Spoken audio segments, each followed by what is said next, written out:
coming on a little differently than usual because there are a lot of strange reports moving at once this morning. Overnight, several emergency bulletins popped up in different parts of the country, and right now nobody seems ready to say exactly what they are. Some local departments are calling them violent incidents. Some city offices are saying public disturbances. A few hospital statements are using medical language that, frankly, only makes this sound more confusing. We've been going over the wire for the last 20 minutes, and it's weird. Not just one city, not just one neighborhood. A lot of separate reports, all sounding just similar enough to make people nervous and just vague enough that nobody wants to jump to conclusions. Which is what we are not going to do. We are not doing panic radio at 6 in the morning. We are not turning rumors into the end of the world. A lot of things can look bigger before sunrise than they really are. Coordinated street violence, a bad drug batch, copycat assaults, false videos. We've seen all of that before. Still, it's unusual. Miami, Seattle, Phoenix, Atlanta, Chicago, Dallas, Baltimore, and now scattered reports in New York. Police alerts, ambulance chatter, traffic camera clips, phone videos. Enough that we decided to stay with this and bring you updates as they come in. So, if you're just tuning in, here's what we know and what we don't. We know there were multiple reported attacks overnight and into early morning in cities across the country. We know some of those incidents involve what witnesses are describing as unusually aggressive behavior. We know hospitals in a few cities are receiving people with severe bite injuries. We do not know whether these incidents are connected. We do not know whether there's a confirmed medical cause. We do not know whether some of what's spreading online is real. And before anyone texts in, no, Michael, this is not because Mercury is retrograde. Thank you, Jenny. That narrows it down. I'm just saying, people are already posting theories, and it's not even fully daylight. Let's go to the phones. Sarah in Miami, you're on Red Zone Radio. Tell us what you saw.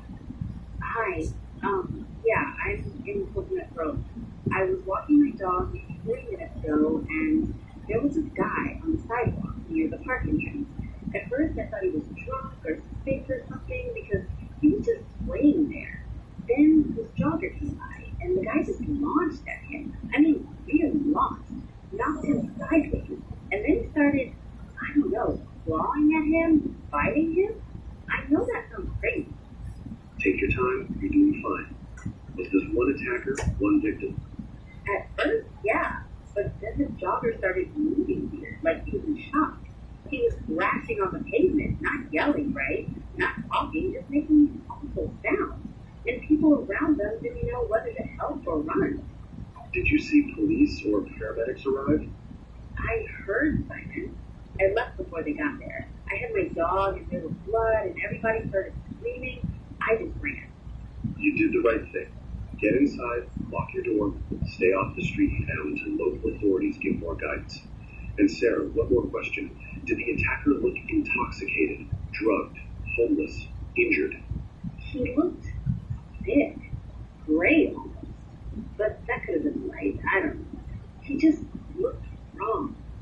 All right, Sarah, thank you. I know that's upsetting. Stay safe. Gray skin. Dawn light does funny things. Panic does too. A violent assault is awful enough without our brains trying to fill in the rest. Sure, but biting is shocking a lot. It is. Let's talk about the social media side, because that's where half the country is getting its information before coffee. We've got clips and posts from Seattle, Phoenix, and Atlanta, all using basically the same language.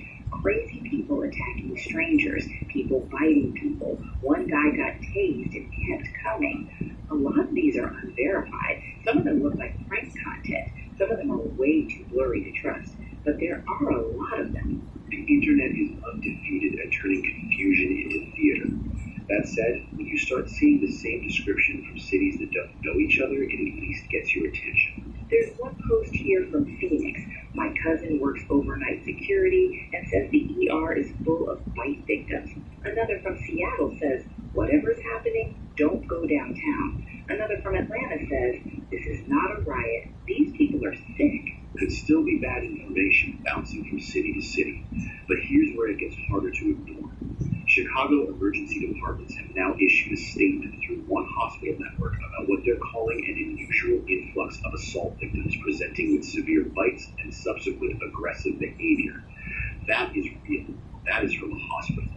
Medical language, careful wording, but real.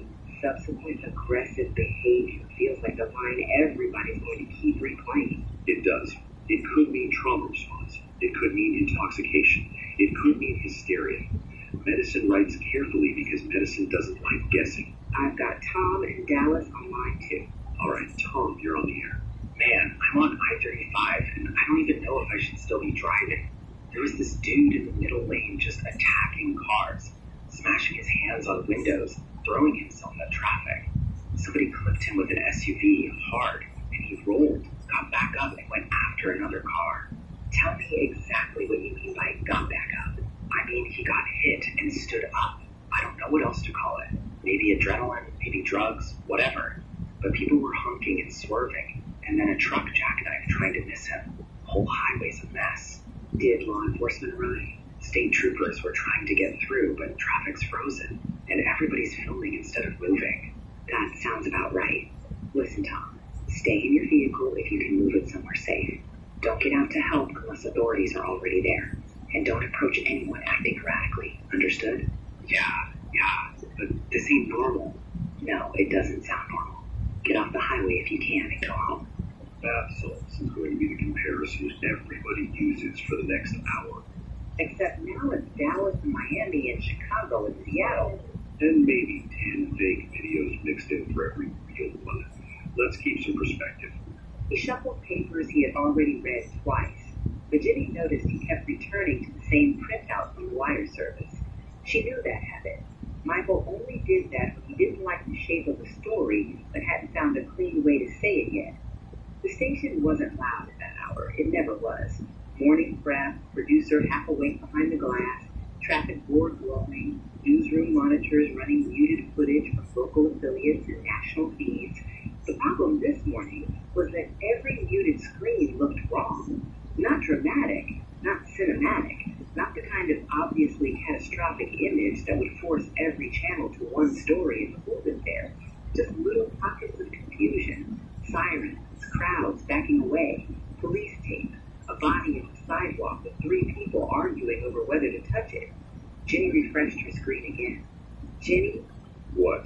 We've got reports from 15 cities now. Same rough patterns, unprovoked attacks, fighting, victims becoming violent. That's not internet nonsense anymore. No, it's not. He leaned closer to the microphone. If you're listening in the tri-state area, we are now seeing enough consistency in reports from around the country to say this is something more than isolated street crime. That does not mean we know what it is. It does mean you should use common sense. Avoid crowds. Avoid confrontations. If you see someone behaving erratically or violently, do not approach them. Call emergency services if you can get through. The line from Baltimore crackled in their headphones. Their producer motioned frantically and patched it through for a test. You hearing us? Red Zone, you there? We lost comms for a second. Hold on. No, shut that door. Shut that. The sound clipped out. Michael turned to the glass. The producer raised both hands in a helpless gesture. What was that? Could be anything. Bad connection, somebody yelling in the newsroom, morning mess. Sure. Another line lit up. Maria in Brooklyn, you're on Red Zone Radio. Please tell people not to take the train right now. Please tell them. Maria, I need you to breathe and tell me where you are. Borough Hall Station, or I was. I got out. I ran out. There was a man on the platform, and he looked sick, like really sick, gray and sweaty and just empty. And then when the train came in, he attacked this woman. He bit her face. Oh my God. All right, stay with me. What happened next? People started screaming and backing up, and somebody hit the emergency intercom, and then 2 men tried to pull him off her. They got him down, okay? And then the woman started moving. She got up wrong. She fell into another person and started biting him too. Everybody ran. Hello? I'm here. Maria, listen to me. You are safe now. I'm outside. I'm by the courthouse. I can still hear sirens. Good. Stay outside. Do not go back underground. Find a place with other people, preferably a business or office lobby with security, and stay there until the authorities issue instructions. That woman was dead. She looked dead. I know how that sounds, but she looked dead. You are in shock. You saw a traumatic assault. Your brain is trying to make sense of something terrible. Do not be alone right now. Find people. Get somewhere secure. Okay. You did the right thing by calling. Thank you. He cut the line slowly. Jenny was looking directly at him. You don't believe what you just told her. I believe people in shock misremember details. And if they don't, Then we wait for facts. a new alert slid across Jenny's screen. She read it once, then again. We have an official statement. CDC says they are aware of unusual medical incidents in multiple states and are investigating a possible infectious component, advising the public to avoid contact with affected individuals. There it is. That's the first federal acknowledgement. Infectious component. All right, folks. That changes the tone of the morning a little. We still do not have a diagnosis. We still do not have a confirmed cause. But federal health authorities are now asking the public to avoid direct contact with affected individuals. So do that. Stay home if you can. Delay your commute if you have the option. Keep your kids inside for the moment. Don't crowd hospitals unless you absolutely need to. And send us what you're seeing. But please don't put yourself in danger to get a video. This is not the morning to chase contact. We're supposed to be off shift later this morning. That is probably not happening. There's too much coming in and too little explanation. So we're staying with this. We'll keep taking calls, keep checking the wires, keep trying to separate the real from the nonsense. He paused, almost like he was trying to decide whether saying the next part would calm people or only expose how little he actually knew. Let's not panic. There is almost certainly a rational explanation for this. Maybe more than one. But whatever it is, it's happening in enough places now that you should take it seriously without losing your head. Stay with us. We'll be here. You're back with Red Zone Radio. It's now just after 7 Eastern, and we need to be honest with you. This is no longer a handful of strange overnight incidents. Reports have now come in from more than 40 cities across the country. Local police, hospitals, and witnesses are all describing some version of the same thing. Sudden violent attacks, bite injuries, victims becoming aggressive afterward, and emergency response systems already under strain. We've been reviewing more footage as it comes in. Some of it's fake, some of it's cropped or reposted or mislabeled, but enough of it is real that it's changing how everybody in this room is looking at this story. And how we're talking to you about it. We are still not going to speculate beyond the evidence, but the evidence is getting uglier by the minute. Their producer slid a note under the glass. Dr. Peterson confirmed. Former CDC consultant. Line 4. Michael nodded. We've got Dr. Alan Peterson on the line. Former CDC consultant and infectious disease advisor. Doctor, thank you for joining us on short notice. I wish it were under better circumstances. So do we. Based on what's publicly known right now, what are you seeing? Caution first. Nobody should pretend there's a full picture yet. But from the reports I've reviewed, this does not match any normal outbreak pattern I've ever seen. The violent component is highly unusual. The apparent transmission through bites is deeply concerning. And the lack of pain response being reported by witnesses and some emergency personnel, if accurate, is not something I can explain with any standard pathogen. Are you saying this is infectious? I'm saying authorities are right to treat it as potentially infectious until proven otherwise. If someone is acting violently, disoriented, and especially if biting is involved, do not approach them. Do not attempt to physically restrain them unless you have no choice. A lot of people are comparing this to drug psychosis. Drugs don't explain this scale, this geographic spread, or some of the physiological descriptions I'm hearing. I'm not telling people to panic. I am telling them this appears to be serious, fast-moving, and unlike anything in the standard emergency playbook. Doctor, off the record, if you were talking to your own family this morning, what would you say? There was a short silence. I tell them to stay inside, lock doors, fill containers with water while utilities are still functioning, keep a radio on, and avoid hospitals unless the situation is life-threatening, because emergency departments are likely to become points of concentrated exposure. That one landed in the room like a stone dropped in the sink. Doctor, thank you. We appreciate your honesty. I hope I'm wrong. The line disconnected. Jenny stared at the board. That did not make me feel better. No.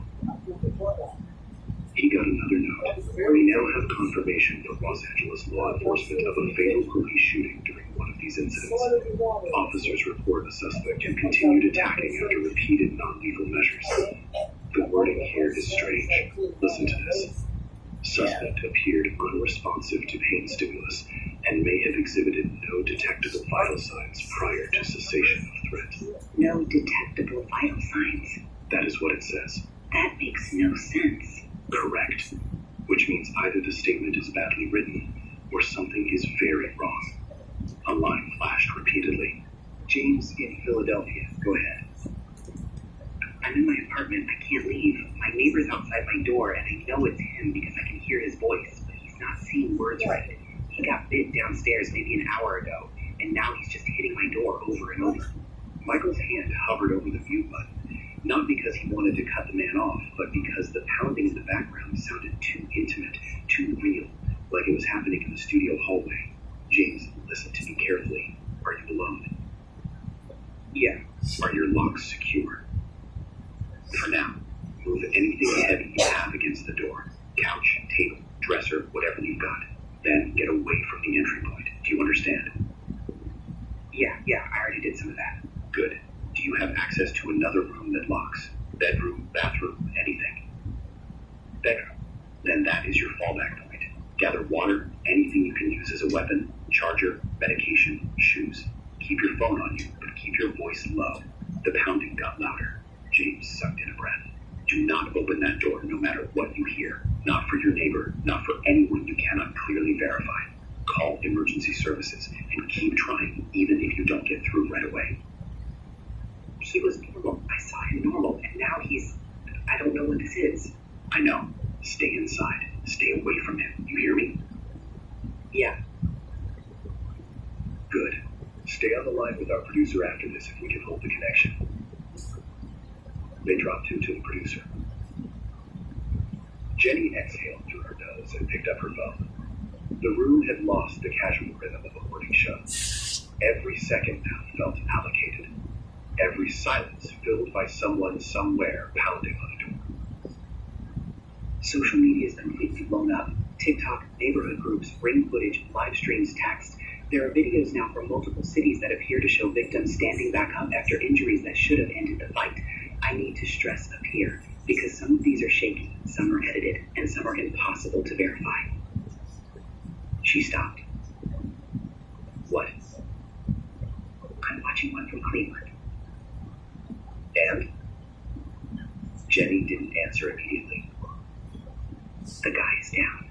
Police are around him. He doesn't move for several seconds, long enough that everybody around him relaxes. Then he sits up, like someone pulled him by a wire, and lunges at the nearest officer. Michael didn't speak. That one's real. Or if it's fake, it's the best fake I've seen in years. We now have a White House advisory. Emergency briefing at 9 Eastern. National Guard activated in 12 states. Several cities discussing curfews or transit suspension. Curfew's at 7:30 in the morning. Which tells you officials are behind this and trying to get in front of it by sounding firm. Another line lit. Nurse Rebecca in Houston, go ahead. I work ER. I'm hiding in a supply room. We had a rush of assault victims just after dawn, and then it all went bad fast. People who got brought in started attacking staff. Security got overwhelmed. One tech got bitten and turned violent in under an hour, maybe less. We locked one wing, but they got through. Michael closed his eyes for a second before speaking. Rebecca, are you safe right now? I don't know. I can hear them in the hall. Listen to me carefully. If you can move somewhere more secure without exposing yourself, do it. If not, stay quiet, conserve your phone battery, and do not open that door. We were trying to help them. I know. We didn't know. Nobody did. Tell people not to come to hospitals unless they're dying. Tell them we can't handle this. I'm telling them now. Rebecca, thank you. Stay hidden. He ended the call gently. There were no jokes left in the room now. No easy skepticism. All right. Quick pause before we get back into the story. Yeah, and honestly, we just wanted to say thank you. Seriously, every single person listening right now helps keep Red Zone Radio alive. These stories take a crazy amount of time to make, and because of YouTube policies, sometimes we can't even tell the stories the way we really want to. So that's kind of why we made our Patreon.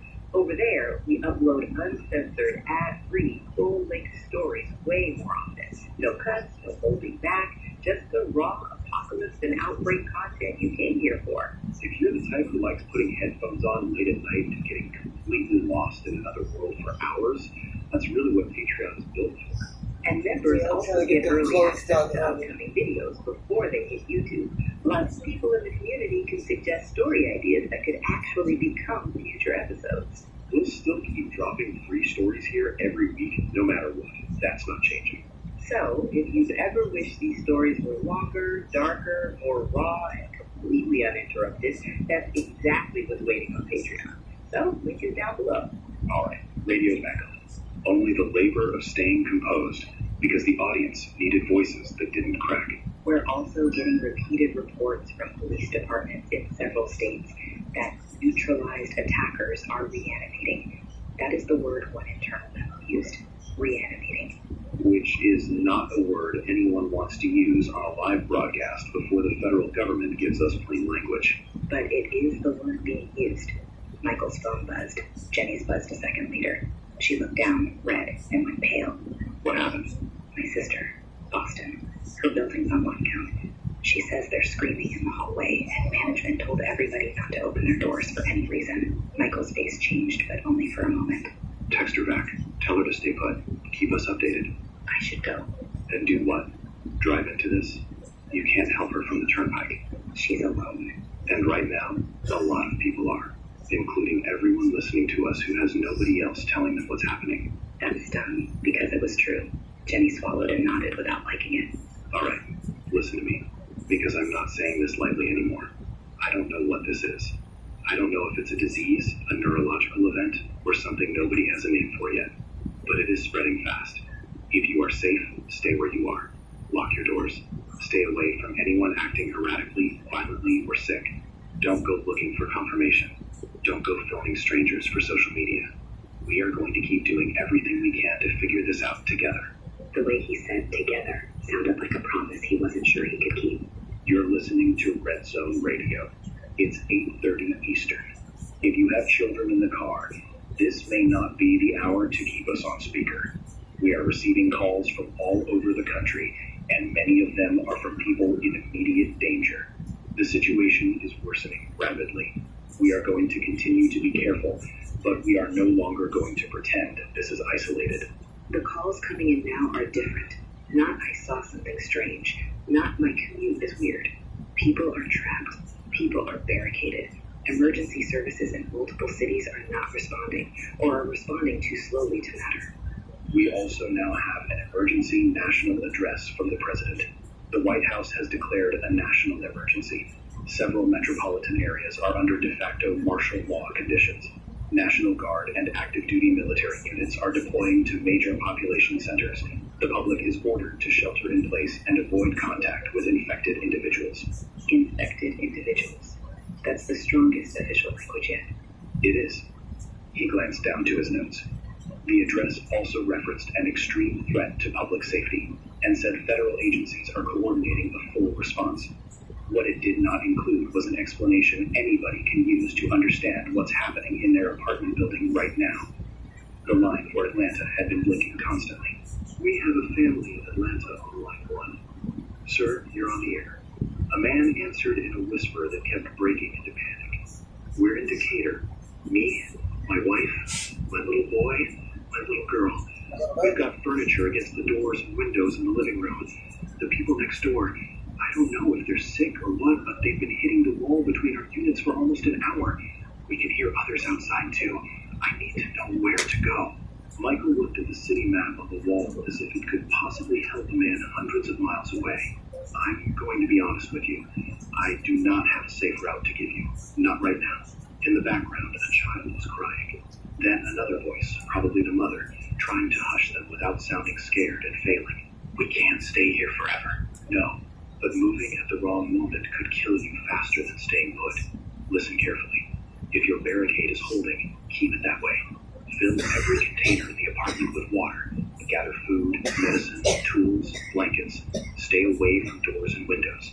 If you have to move, move only if that position is clearly compromised, and only together. Do not split up. Are they people? Are they still people? Michael did not answer fast enough. Tell me the truth. I don't know what to call them yet. I know they are dangerous. I know they spread whatever this is through bites or bodily exposure. And I know you should not let them in. The man exhaled shakily. My son can hear you. Just say something for him. Michael swallowed. Buddy, if you can hear me, listen to your dad, okay? He knows what to do. Stay quiet. Stay brave. Stay close to your family. The line went silent, then disconnected. Jenny rubbed both hands over her face once. Cell networks are now overloaded in several areas. We've got reports of service dropping across parts of California, Georgia, Pennsylvania, and New York. Some neighborhoods are losing power. Major highways are jammed. There are pileups in multiple states from people abandoning vehicles or trying to drive around incidents. Evacuation sounds instinctive.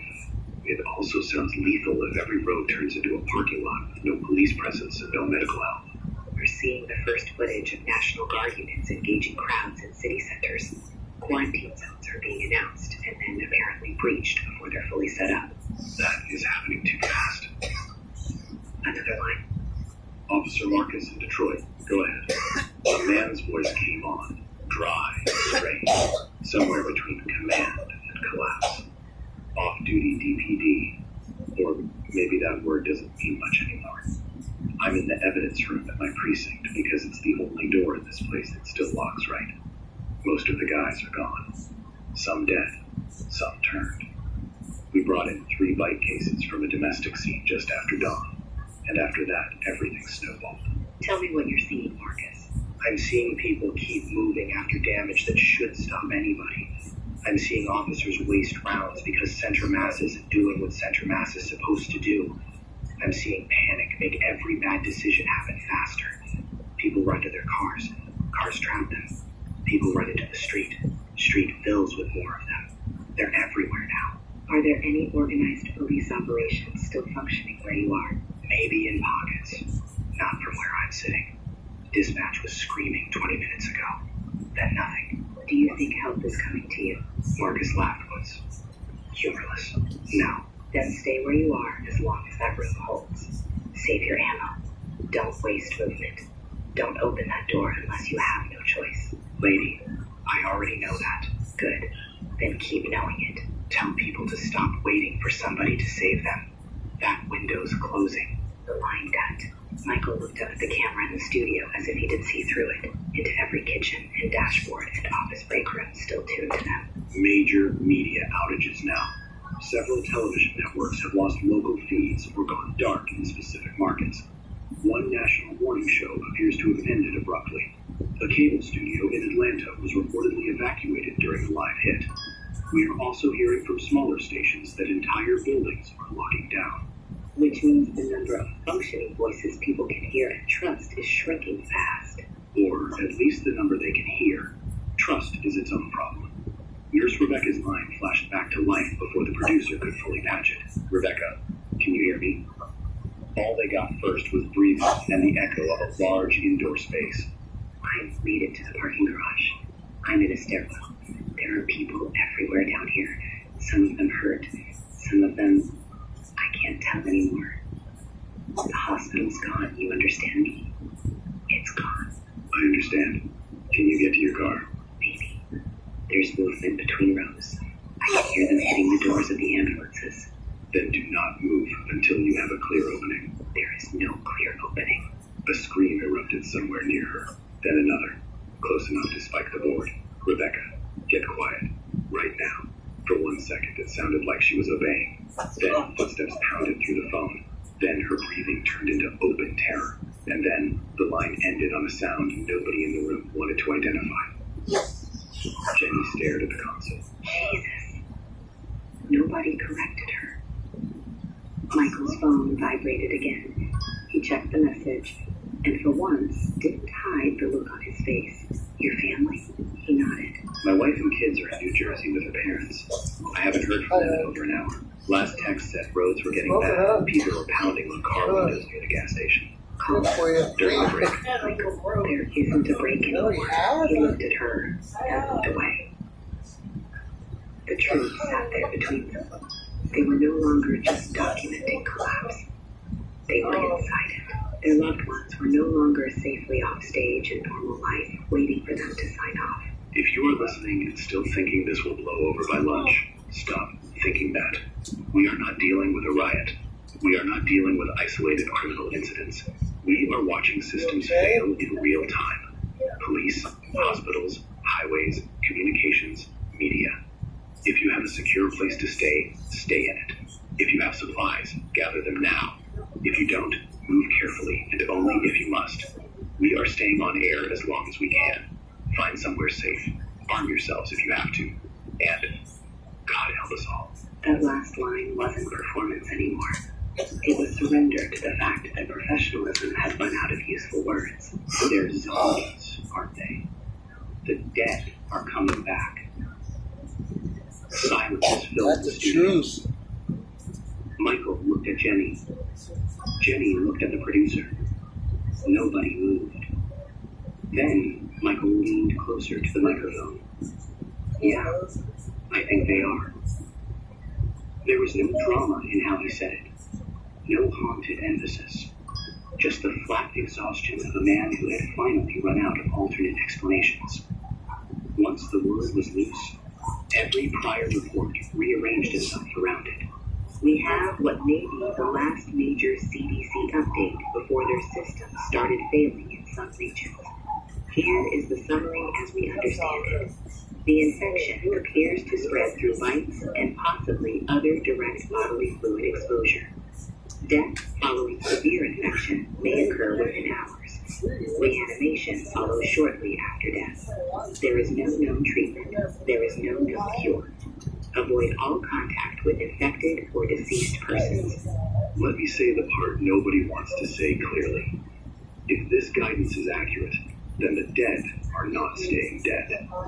He let the line hang because there was no cleaner version of it. Sarah from Miami is calling back. Put her through. Michael, they're everywhere now. My whole street. I'm in my attic with my neighbor, Mrs. Alvarez. She can barely climb. She's 78. And I can hear them breaking glass downstairs in the houses across from us. The guy I saw this morning, there are more like him now. The jogger, too. I saw the jogger again. Are they in your house? Not yet.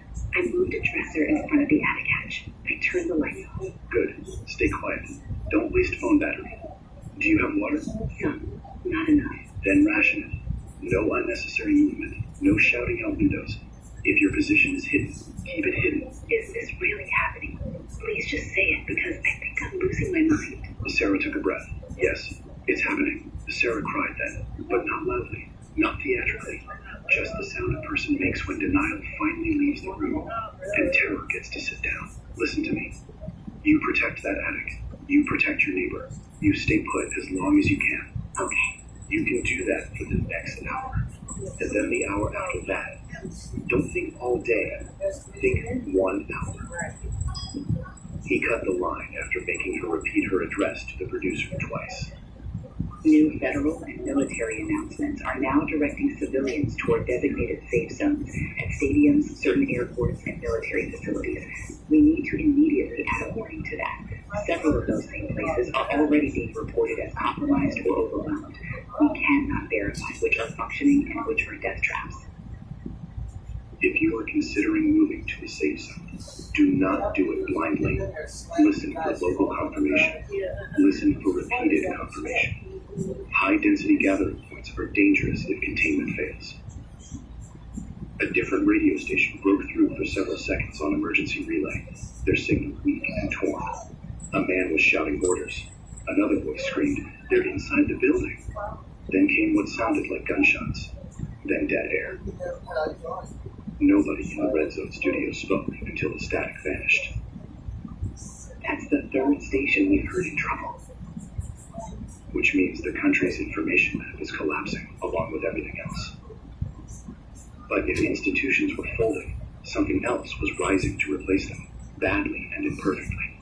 Survivors talking to each other in real time. One caller said a parkway exit near Newark was still passable if you avoided the service road. Another caller said a suburban high school in Ohio had turned into a shelter, then called back 20 minutes later to say, don't go there. A trucker in Missouri relayed that state police were waving people away from one bridge and not another. A pharmacist in upstate New York listed the first aid items people always forgot to grab. An old ham radio operator in Vermont explained how to preserve batteries and reduce signal drain. Michael and Jenny stopped behaving like hosts on a show and started behaving like switchboard operators for a shredded country. Yeah, the Miller family in rural Montana. Go ahead. A man answered with the quiet steadiness of someone who had land, distance, and enough self-control not to waste either. We're out on a ranch west of the village. Been watching this since dawn. Roads out here still clear. We've got livestock, fuel, wells, some fencing, some rifles. My wife wants to head north to Canada. My son says stay put. Which is it? Stay put. That fast, huh? Cities are chaos. Highways are unpredictable. You have water, land, visibility, and distance. People in dense areas would kill for what you already have. Fortify where you are. That's what I've figured. Bring in anyone you trust so they can reach you safely, but don't advertise what you have widely. And once people arrive, quarantine anybody with bites or suspicious symptoms away from the main group. Understood. You've got one of the better positions I've heard all day. Keep it that way. Appreciate it. That call did more than the 10 official statements had. It suggested some people somewhere still had choices. Then the global reports began to push in. Short, incomplete, but enough. The UK, France, Japan, similar outbreaks, same symptoms, same collapse of normal language. Not an American failure, not a domestic attack, something wider, something that had crossed oceans before anyone even admitted what it was. If you were still hoping this was isolated, it isn't. We have confirmed reports from overseas now. This is global. Which means there is no waiting for another country to solve it for us. He heard a sound then. Not on the line, not in his headset, in the building. 3 heavy impacts somewhere beyond the studio door. Both hosts froze. The security guard was supposed to check in every half hour. He was already 20 minutes late. Jenny stood. Don't. We need to know if that's him. No. We need to survive not knowing. He got up, crossed to the studio door, and slid the lock manually. Then he looked through the narrow glass panel into the dim hall and saw nothing except fluorescent light and emptiness, which was somehow worse. He returned to the desk. We may have movement in the building. We're staying put. The guard hasn't checked in. I know. He faced the microphone again, because what else was there to do? Listen carefully. This is our world now. Use whatever word you want. Infected, undead, zombies, reanimated. But stop wasting time on the label if the label keeps you from the room. They are dangerous. They spread through contact. They outnumber us where density is high, and their numbers are growing every hour. But we are alive. We are still ourselves. Stay with us and stay alive. It's just past noon here in New York. We have to start talking about this as a survival event, not a temporary emergency. Based on everything we're hearing, repeat, hearing, because official numbers are lagging far behind reality. Millions may already be infected nationwide. Some cities are effectively gone in all but name. Rural areas and isolated communities are doing better, at least for the moment. Which means the conversation changes. It's not just what is this anymore. It's how do we stay alive through tonight, through tomorrow, through the next week. One of the most useful calls of the day came from a construction crew in Ohio. Go ahead, you're on. A woman answered, voice rough, practical, not interested in fear for fear's sake. We're in a warehouse outside Columbus. 8 of us from a road crew. We got trapped in here when things went bad at a fuel stop. We blocked the roll-up doors with equipment, stacked pallets on the inside, cut sight lines at the windows, and made choke points with shelving. You held them off? Yeah. Lost this guy early before we figured out how they moved. They rush noise and movement. They pile up if you give them a narrow point. We're using tools mostly. Hammers, pry bars, utility blades when we have to. The head works better than anything else. People need to stop wasting time elsewhere. Michael and Jenny both went still at that. Say that again. Head. If you have to fight one, head. That's what drops them for real. This was the first time a survivor had offered a clear tactical conclusion without speculation. That's important. How are your supplies? Good for a day or two. Better than most. Point is, if your place can be fortified, fortify it. Don't run just because you're scared. Running gets people caught out in the open. Understood. Thank you. After that call, the tone shifted from pure reaction to adaptation. Callers began to ask different questions. Not what are they, but how do we hold a stairwell? What do we do if water pressure drops? Can generators be safely run indoors? How many people can live off pantry goods in one bedroom? Then, for the first time all day, something good happened to Michael personally. The producer pointed at line 3 and mouthed, "Family." Michael grabbed it without preamble. Hello? His brother's voice came through, exhausted but alive. Mike, thank God. Michael shut his eyes. You okay? Where are they? Jersey. All of us. Your wife, the kids, Maureen's parents, me. We got back before the roads fully locked. House is barricaded. We've got food. It's bad here, but we're inside. Michael put one hand over his mouth for a second. Jenny looked away to give him what little privacy a live studio could offer. Are the kids okay? Scared. Your son keeps asking why people are sick. Your daughter keeps asking when you're coming home. Michael laughed once and nearly broke on it. Tell them I'm working. They know. Listen, don't be stupid. If you can get out, get out. Not yet. Mike, not yet. There was a pause in which both brothers understood exactly what the other meant. All right. Just stay alive long enough to regret staying. Michael smiled despite everything. That's the family motto now? It is today. They ended the call before the audience could hear the rest of the emotion in it. Jenny took over while he steadied himself. We have a caller who made it out of Chicago O'Hare. Sir, go ahead. A man came on sounding older than he probably was, voice hollow with shock. They told us the airport was secure. National Guard, screening, processing, flights, maybe military transport, all that.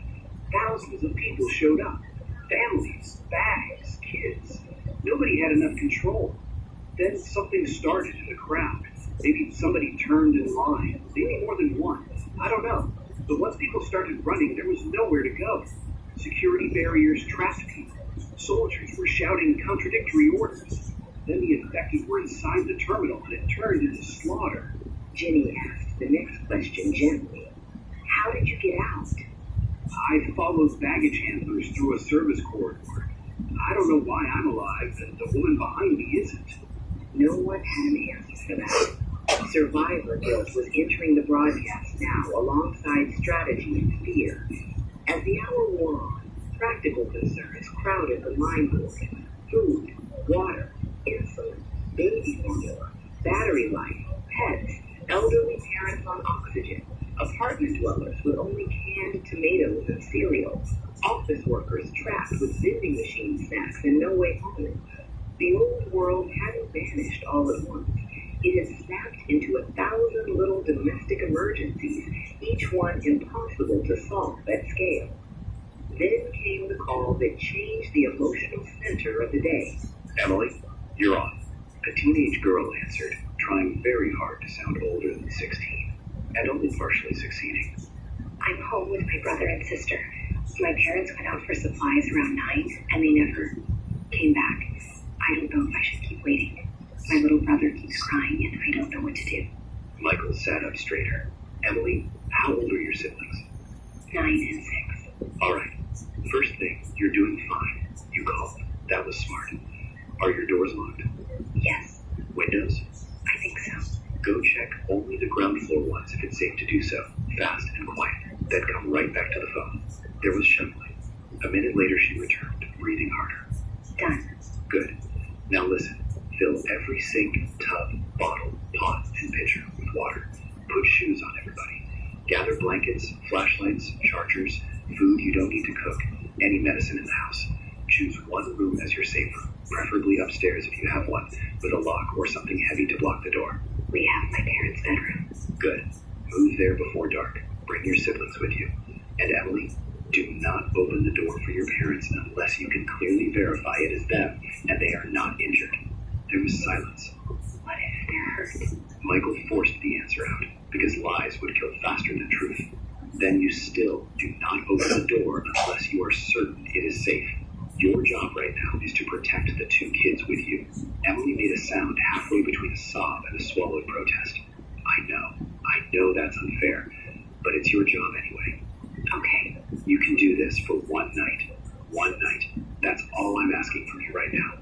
Okay. When the line dropped, Jenny had tears in her eyes and made no effort to hide them. The station itself now had to become part of the story. They could no longer pretend they were neutral observers in a sealed booth. The office tower around them was mostly empty. Some employees in other suites had fled. Others had tried to shelter in conference rooms and stairwells.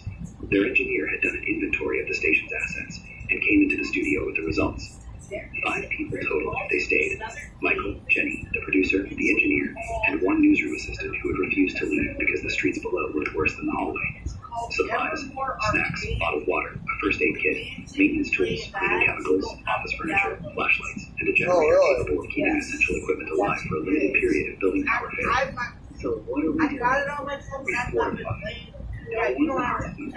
They moved pilot passage, blocked side entrances, blocked the stairwell door as best they could from inside the suite, assigned bathroom water storage, counted batteries, counted flashlights, counted painkillers, counted the stupid things too, because collapse was made of stupid things. Granola bars, extension cords, duct tape, plastic zip ties, scissors. Then they went back on air. We've made the decision to remain in the station and keep broadcasting. We're on the 5th floor of the office building. We have limited supplies, and for now, this is as secure a position as any we're likely to find moving through Manhattan. So we stay. And while we stay, we keep passing along information. Official military update says forces are pulling back from some city centers to establish defensive perimeters outside the worst zones.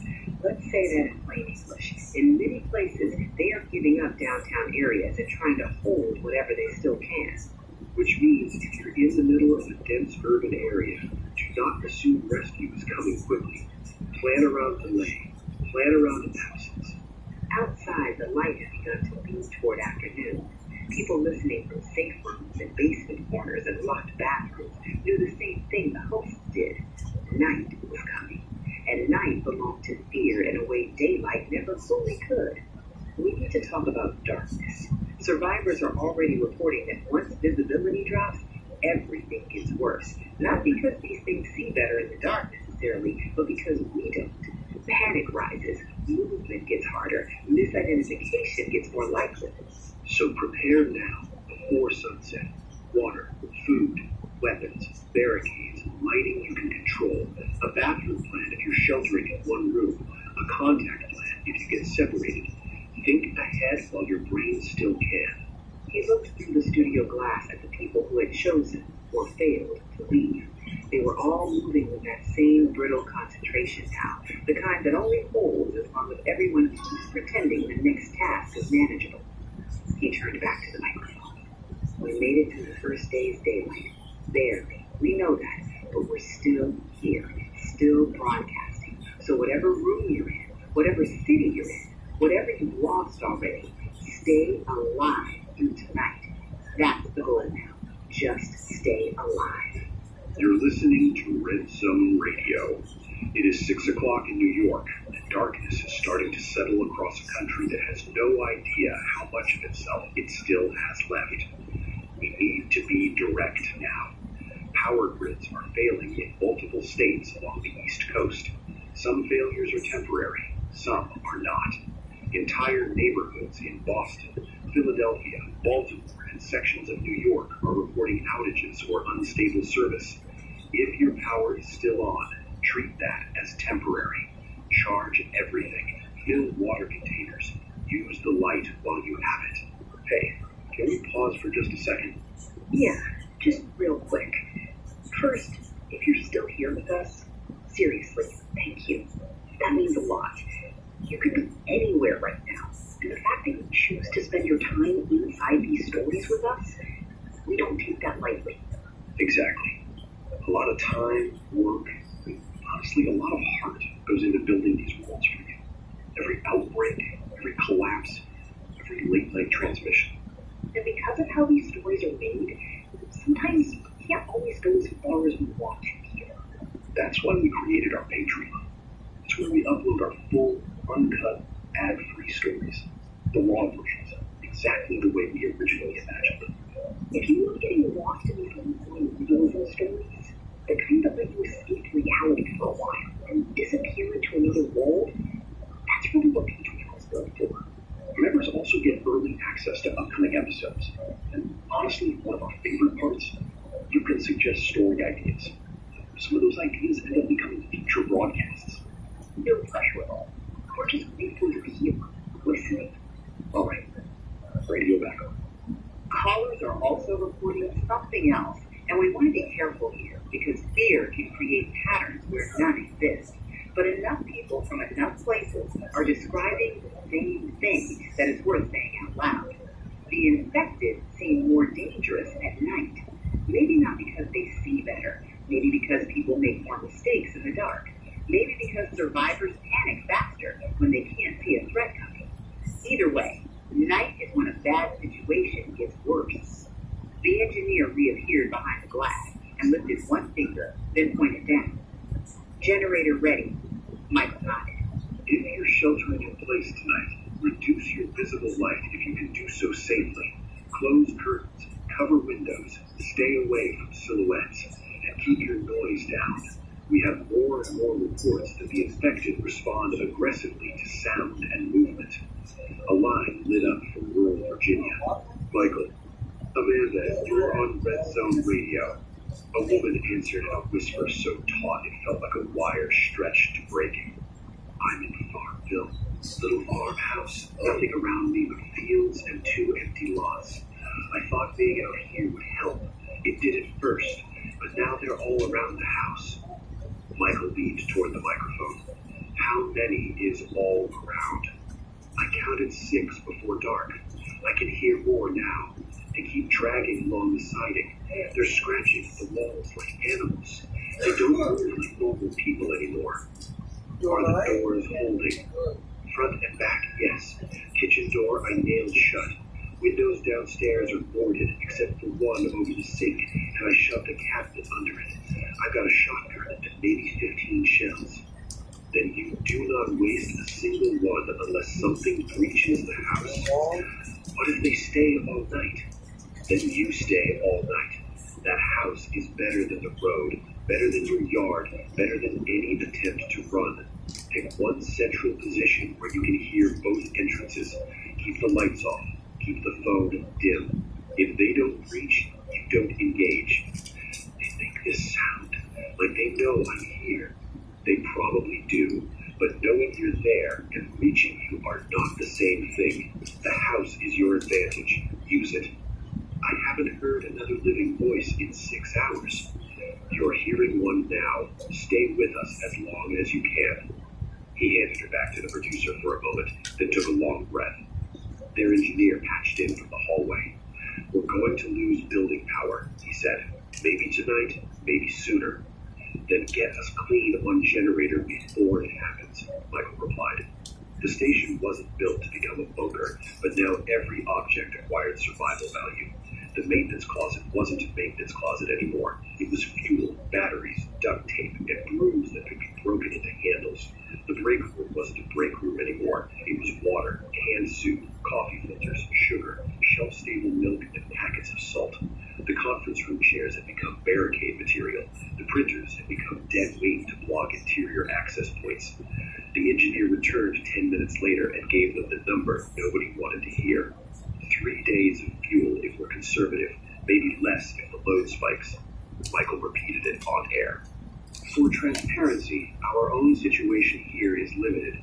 We have generator backup and maybe 3 days of fuel if nothing goes wrong, which means something will definitely go wrong. So while we're still broadcasting, we are also making plans for how to keep information moving if this station goes silent.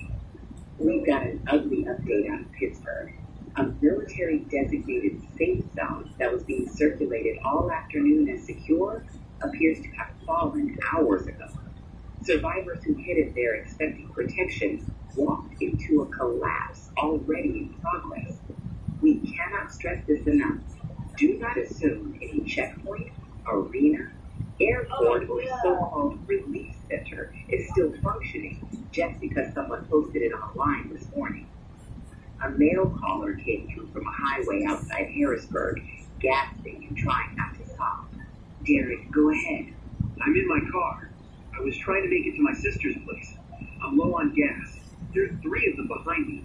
I think 3, maybe 4. I can see them in the mirror whenever the headlights catch them. They're not even running yet. They just keep coming. Where are you exactly? Side road off 22. I passed the diner maybe 10 minutes ago. I think I blew one of my tires. I can hear the rim. Keep driving until the vehicle absolutely dies. Do not get out while it still moves. I don't think it's gonna last.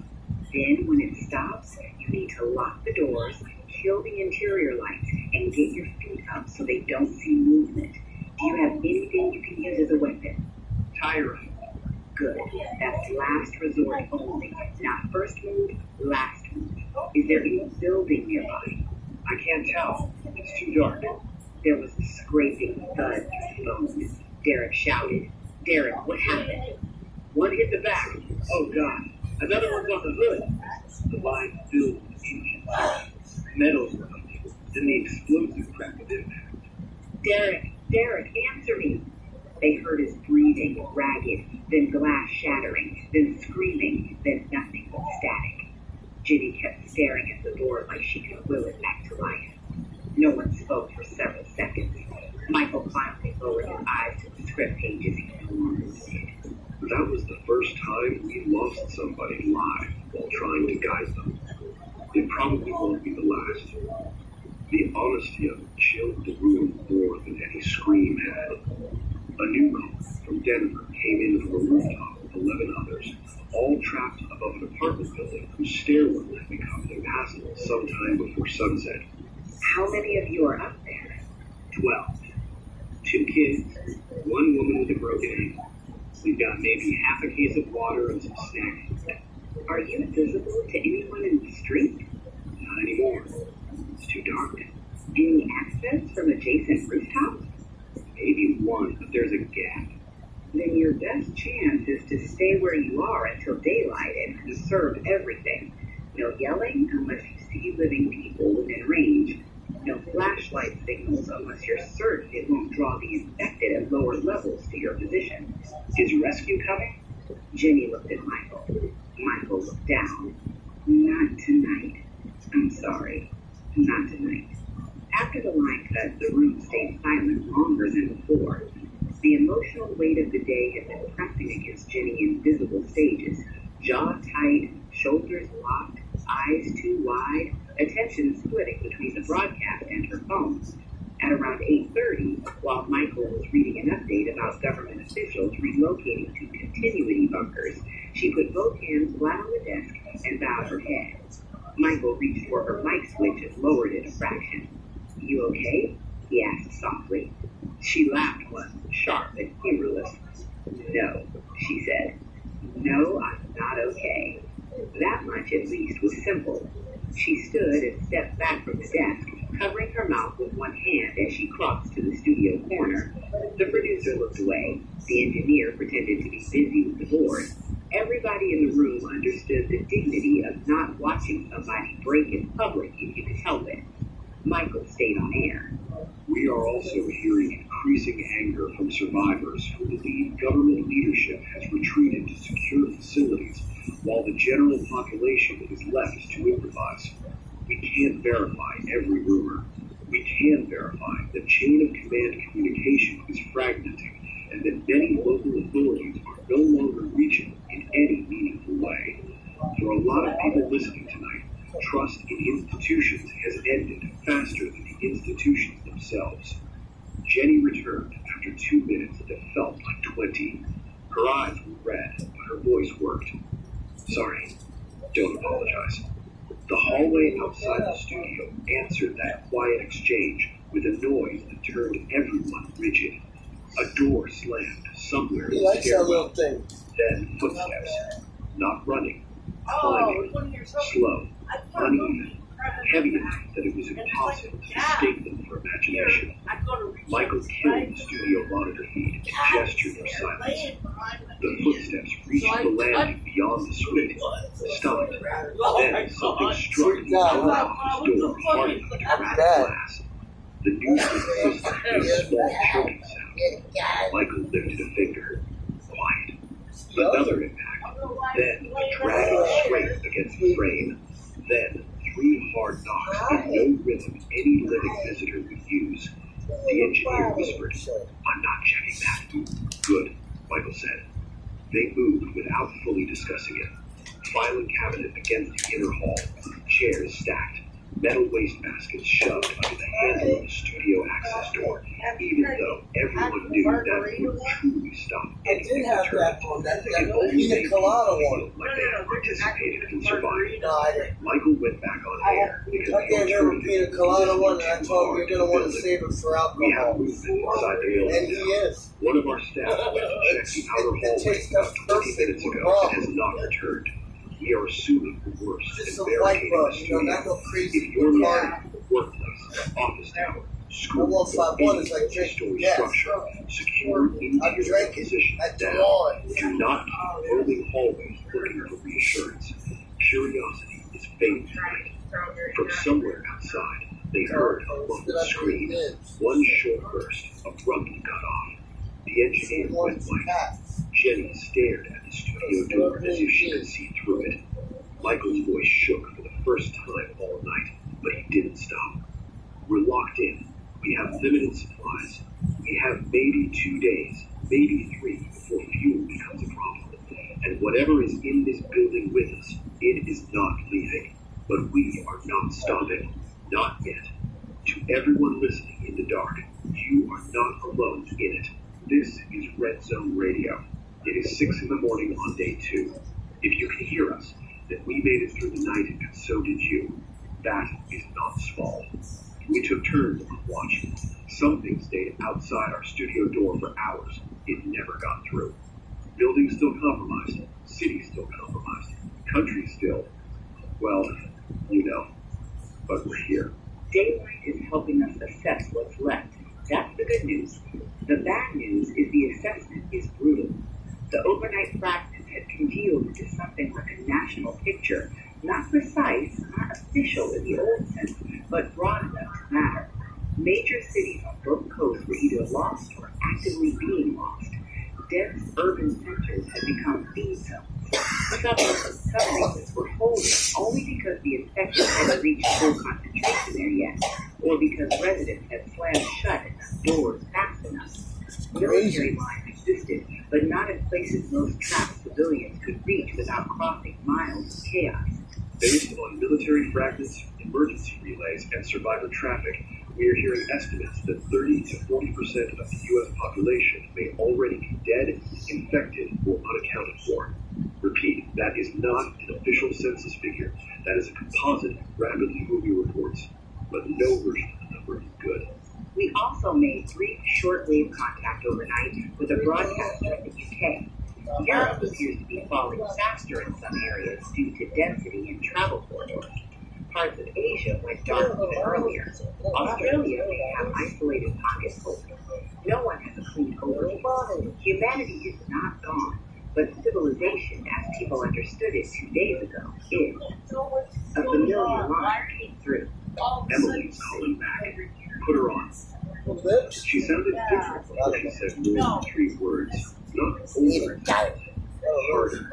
As if the space between childhood and whatever came next had been erased while she was barricading the bedroom door. We made it. Michael closed his eyes briefly. Good. Tell me everything you can. We stayed in my parents' room, like you said. We built a house. My sister slept. My brother cried until like midnight, and then he stopped. I thought maybe they'd come home, but someone started hitting the front door around 1 in the morning. Then later, back. I didn't answer. Michael let that settle before asking the question he had to ask. Did you ever confirm who it was? A long silence. My dad came back around dawn. Jenny looked down, and He was thinking Stop about it now! He kept saying my You're name. goddamn reason my cat don't He was fuck. bleeding from the neck, She's and his hiding. shirt was torn up. Louie, He I'm was telling hitting the bedroom door by the end. Get the fuck I waited and kept her up. Then I went Quit downstairs. it. her voice stayed flat. Wonder why. She's so pretty. You don't want to be fucked with. You need to do Zombies something outside to are that, like, Eddie. He needs to stop doing that to her. Oh, I have a pet. Radio said the roadblock was at exit 8A. And that was the He's first old. lie I He's heard. jumping on her back and I've shit. been driving state transport vans up and down the New Jersey Turnpike for 19 years. And I know that stretch of Woman, road you need to make him listen. I'm not beating It's that my cat. cat. I'm not beating on your cat. What? I'm not beating up my cat. What? Warehouses Why would stacked you to want the horizon Why like would you teeth. say that? There is You no know reason what? for God's Stop. earth to stage an emergency roadblock there at 11 at You night, told me well. unless you're trying to You're catch the only something one that's you already listen to. moving north and moving fast. I'm not going to keep I had the scanner on the dash, the way I always do.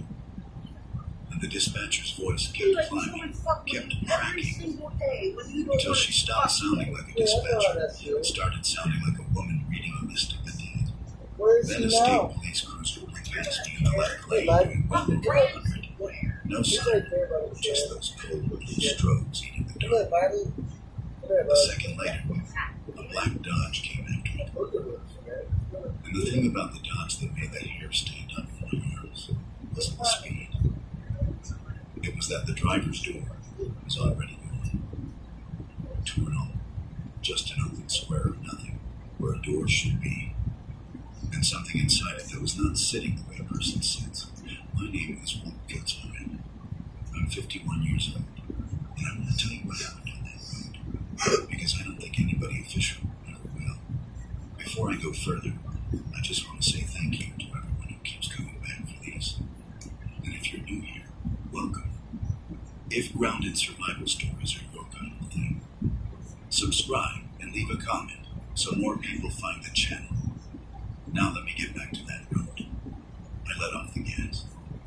Every instinct I had, every one of those 19 years, told me to get small, get slow, get invisible. A transport van is not a risk.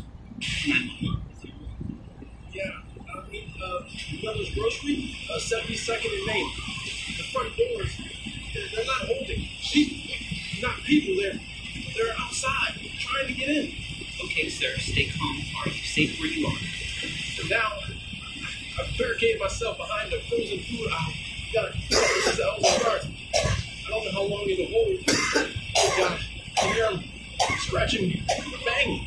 Stand on my hands. You gotta wait at safe. No, doors are jammed, blocked. The back exit, I can't reach it. There's too many. I tried to get some people out. Oh man, there's a couple of kids hiding in the produce section. Oh man, like the thing with your mom, she got bit. Oh, Okay, sir, I need you to stay calm. Can you find something to barricade yourself further? Maybe a storeroom or office? yeah. There's an office. Maybe I can make it if I'm quick, but they're everywhere now. I can hear the photos. It's terrifying.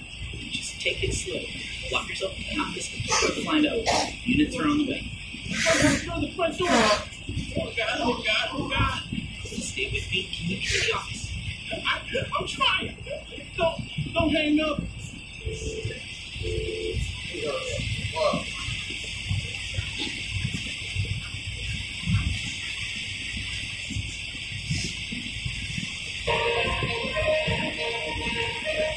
From the World Service, this is the World Large. I'm Martin Havers in Geneva. It is 1900 hours Universal Coordinating Time. The World Health Organization has declared a public-health emergency of international concern following the rapid spread of what is being called the H7 neurorespiratory virus, an illness first detected in the outskirts of Seoul earlier this month. governments across Asia and Europe have enacted partial border restrictions, and several nations are reporting isolated instances of civil unrest near forest zones. The WHO held a briefing this afternoon outlining global containment measures and ongoing international cooperation. Here is Dr. Elise Moreau, WHO Director of Emergency Response, speaking earlier from Geneva.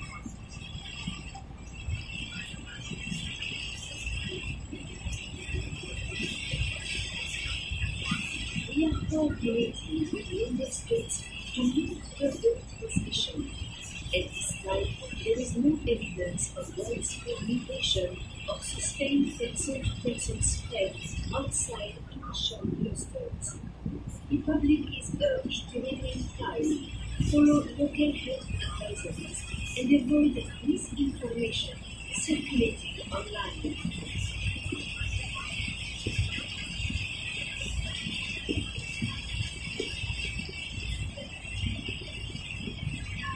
That was Dr. Elise Moreau addressing the World Health Organization earlier today. In Italy, authorities have confirmed the temporary closure of northern border crossings after reports of mass illness in several rural communities.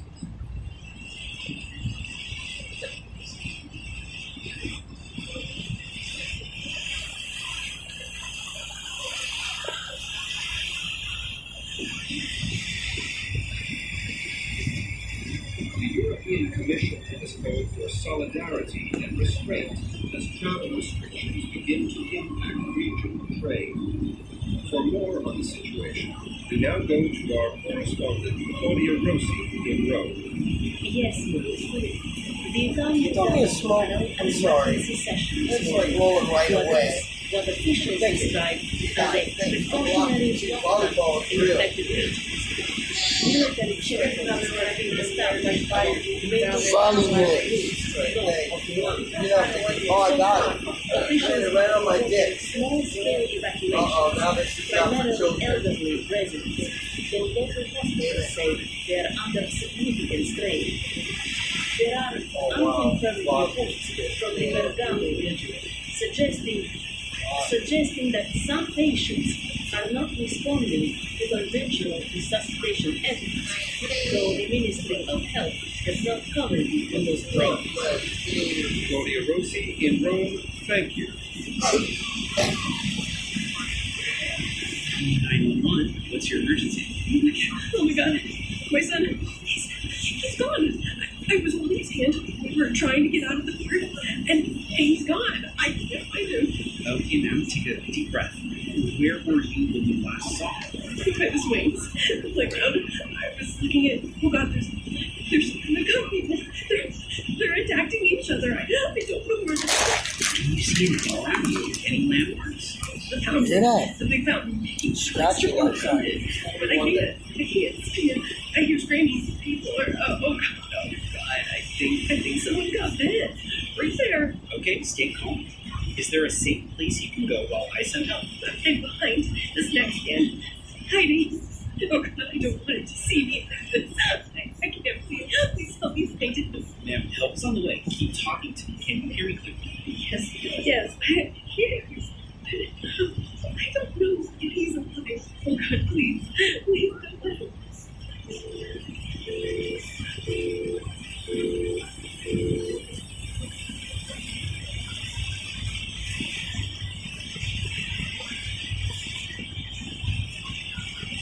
In North America, health agencies are now screening international arrivals, with several airports in the United States and Canada implementing temperature checks and short-term quarantine facilities.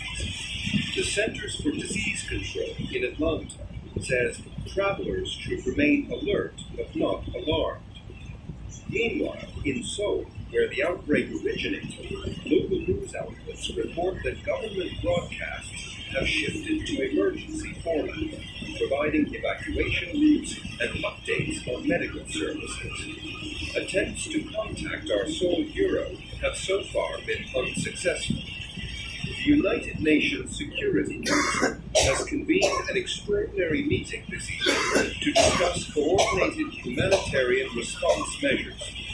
In a statement, Secretary General Yusuf Karim said the international community must act with transparency, urgency, and compassion.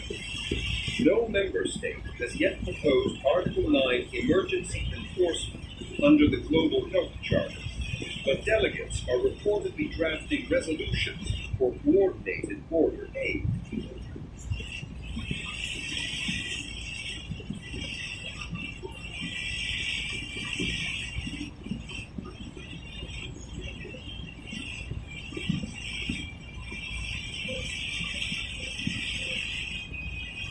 For many listening tonight, these may feel like distant reports, familiar rhythms of a world that has faced crisis before. But for those living near the cordons, the reality is far from abstract. Schools are closing, roads are quiet, and a certain stillness seems to have taken hold. We'll continue to bring you verified updates as they come. You're listening to the world at large from the World Service, Global Affairs in the Age of Infection.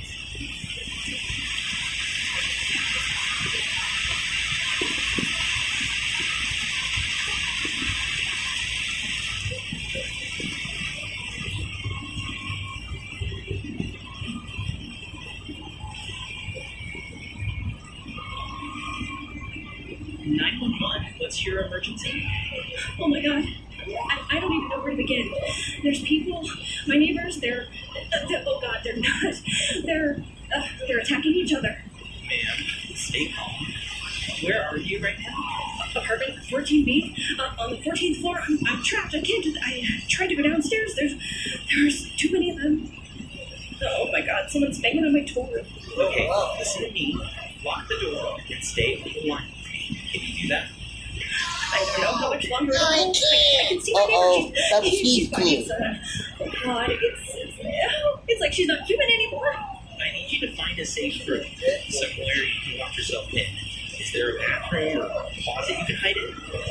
Yes, the bathroom. I'll try. What if they find me? Oh god, they're coming. Just stay calm. Lock the door and keep the line open. We have units on with them. Can you hear me? I hear them. Oh god, I can hear them. I don't want to die. Please don't let them. Ma'am, stay with me.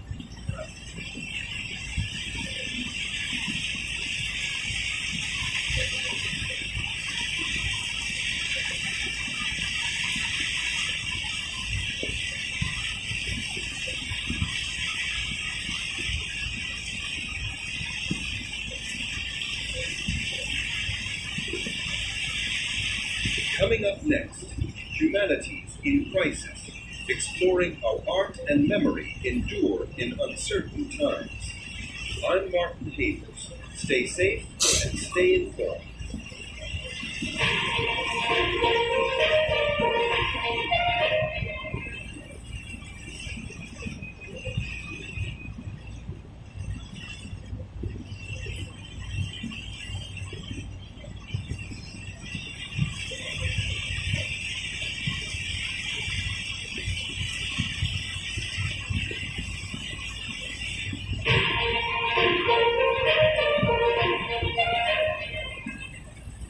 World Service. This is the world at large.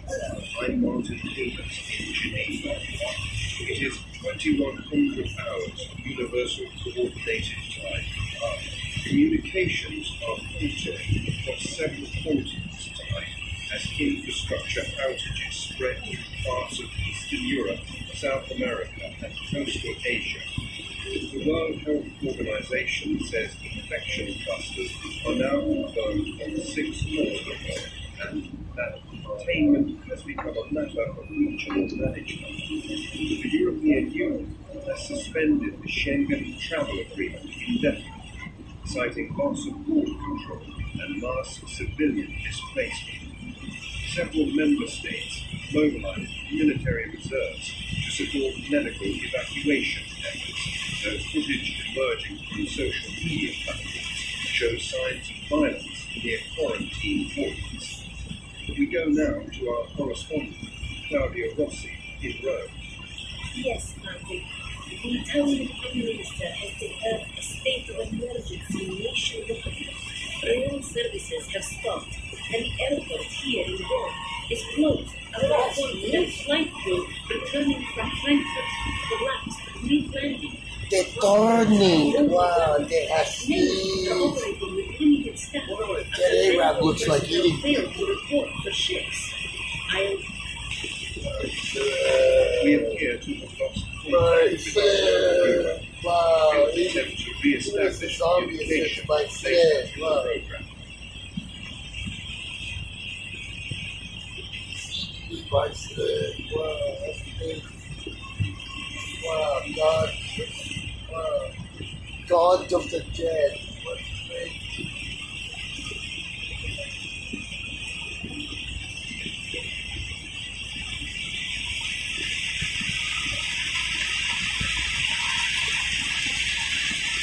In the United States, the Federal Aviation Administration has suspended all commercial flights.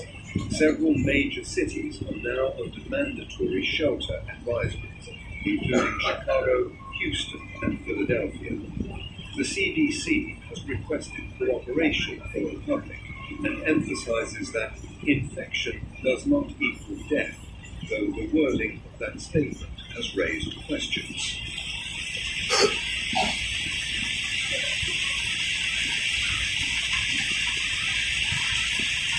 911, what's your emergency? You have to help us.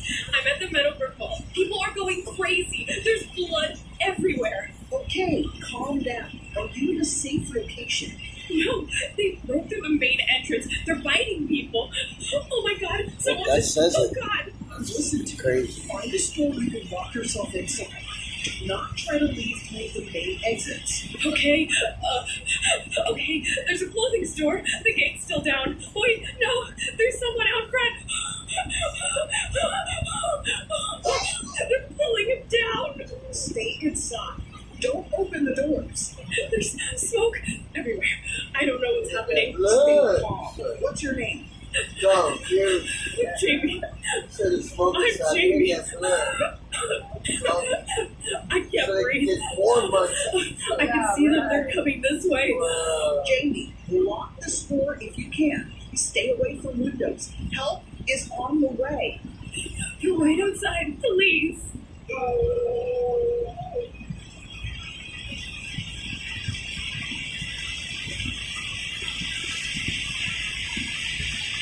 This is some scary fucking shit. Man.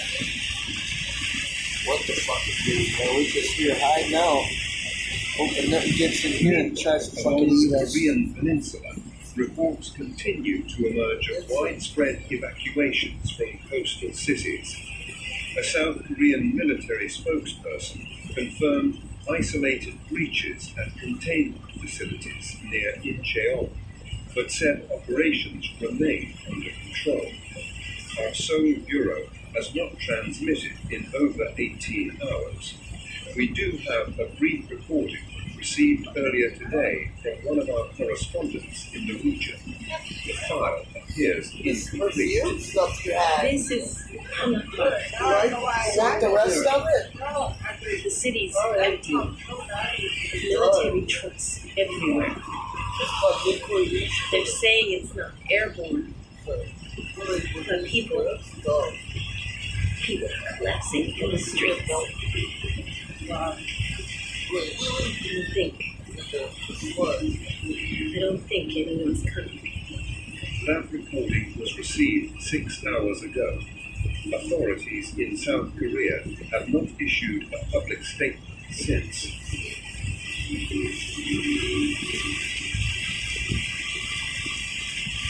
Good evening, listeners.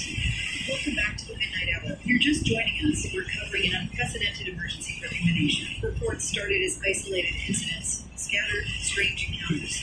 But tonight, it's something much larger, something most of us could never have imagined. What we're dealing with isn't just chaos in the streets. It's not just an outbreak. We're getting calls, terrifying calls, from people all across the country reporting attacks by what many are now calling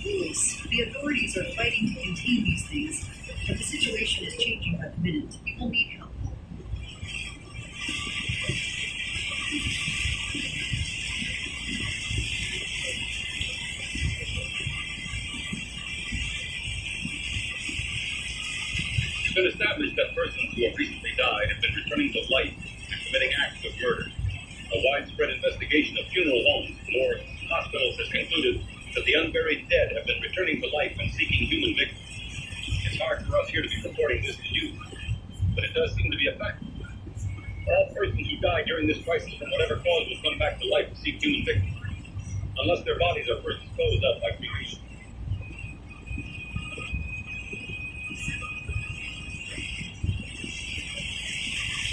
Authorities have ordered all civilian movement to cease. No one can enter, and no one's allowed to leave.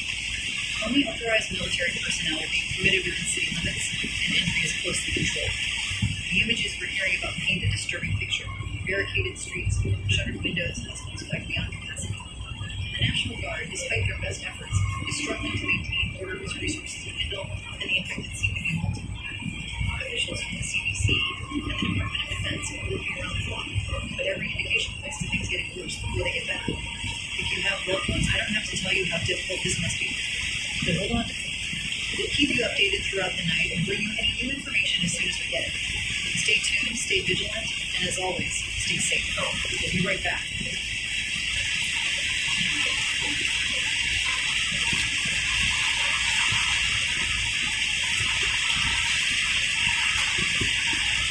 The United Nations Secretariat here in Geneva remains operational, though several delegations have withdrawn staff. Flights carrying aid from Africa and the Middle East are reportedly grounded as neighboring regions divert fuel and medical supplies to domestic use. What began as a localized crisis now appears to be fragmenting international coordination.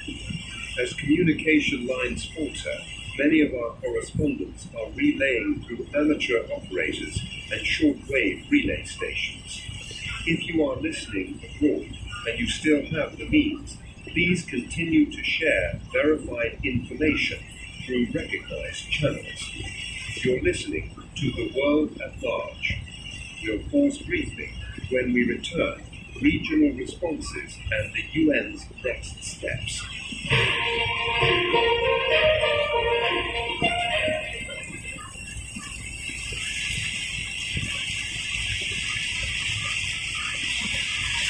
When someone is infected with the pathogen, they initially experience extreme violence and aggression.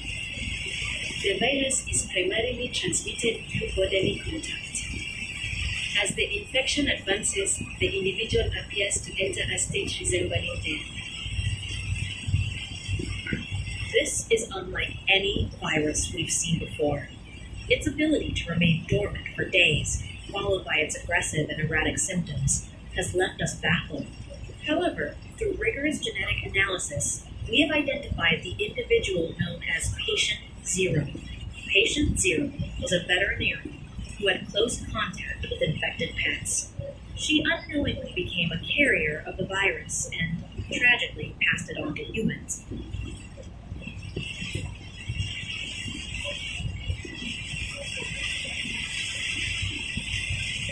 A doomsday cult calling themselves the Doom Watchers. These fanatics claim that this is a zombie apocalypse and is a sign of the end times. The cult preaches that the virus is a divine punishment for humanity's sins and that only their members will be saved when the apocalypse reaches its climax.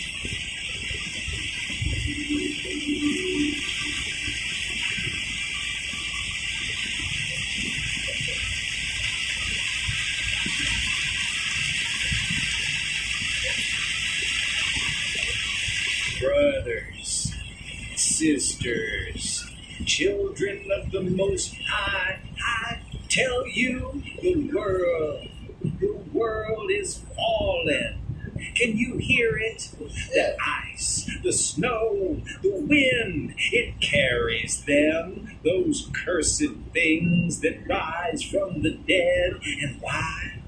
Why? Because man has turned his back on the Lord. I said, turn back, repent for your sins. I've stood in the pulpit 62 years. I've preached through storms, through sickness, through fires, but I've never seen such wrath Look around you. Snow covers the streets, but it cannot cover the guilt. It cannot cover the filth in our hearts. The Lord Almighty has sent this frost of damnation to remind us that the wages of sin is death. And yet some of you are standing here frozen in your fear, thinking it's a story, thinking it's not real, thinking that mercy is endless. Mercy is here, my children. Mercy is here, but it is not endless. You have a chance to call out to Him, to heal your hearts before the winter claims your soul, to repent before the dead walk your streets and the world ends around you. Do you see them outside? The frost-bitten, the cold-made monsters, the walking dead. They are what comes from sin left unchecked. They are what comes when greed and pride and lust and envy, they fester in your hearts. I say to you, repent, confess your sins, pray, cry out to the Lord. For every snowflake that falls, for every gust of wind, for every shadow that moves in the frozen night, it is a warning that the Lord's judgment is coming, and it is coming now. Oh Lord, give me strength to guide them. Give me strength to save what remains. And you out there listening, hear me. The frost cannot kill your soul. Only the Lord can. Only you can call on Him. Only repentance can save you. Repent. Repent. Repent before it's too late. The dead are walking, the snow is coming, and judgment waits for no one. Turn your hearts, turn your eyes, turn you'll know why it's like that. Pray while you can. Love one another, forgive one another, and maybe, just maybe, the Lord will have mercy on what remains of this frozen world.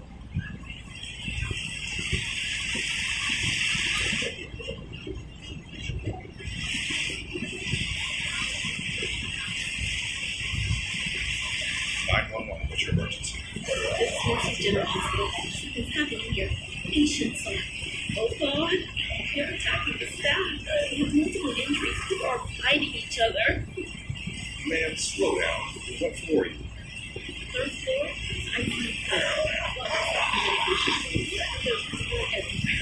I don't even know if anyone else is inside.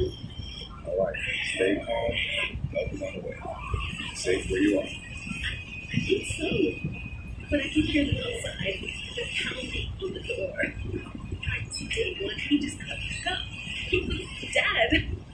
Yeah. You barricade the door? Already did. Cabinet stretchers. Somebody screaming down the hall. Try to stay quiet. People with you. Just me. Everyone else ran to the elevators. I hope they made it. There he is. They're right outside. Stay with me. Don't open the doors. You don't understand. They know I'm in here. Please hurry.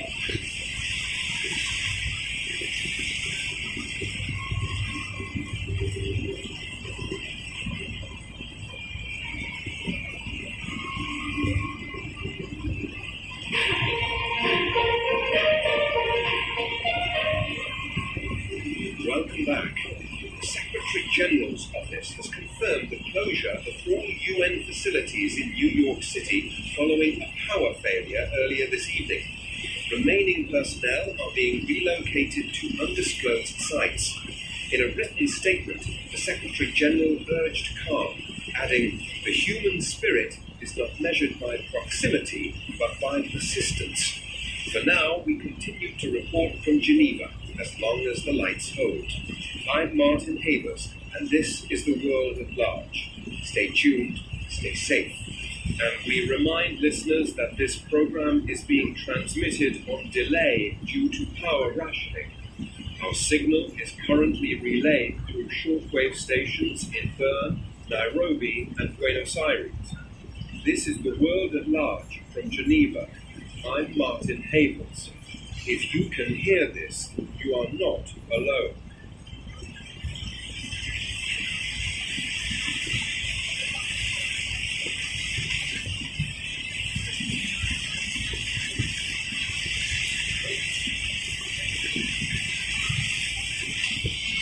In the event of total network disruption, the World Service will continue essential communication via low-frequency transmission.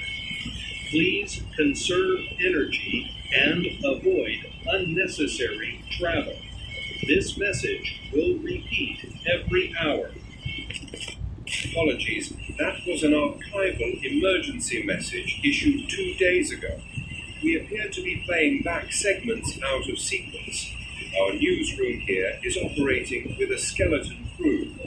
We've had no confirmed word from our correspondents in London or New York for nearly 24 hours. A brief text transmission from our Cairo bureau reported that water supplies are critical and communications limited. That message was received at 0430 UTC and has not repeated.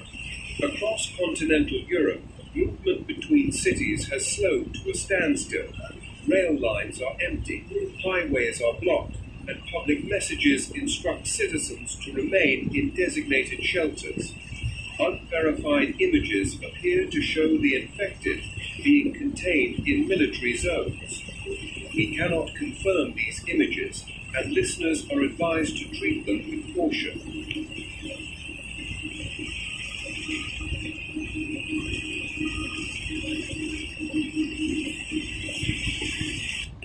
They said it wasn't airborne, but people are turning inside the shelters.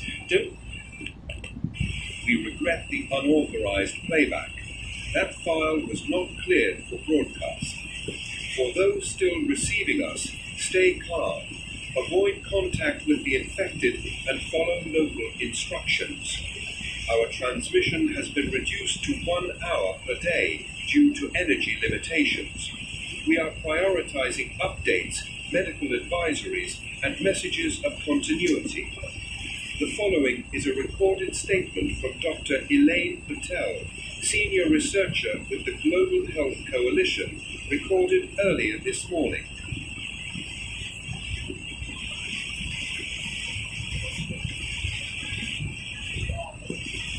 At this stage, containment is not possible.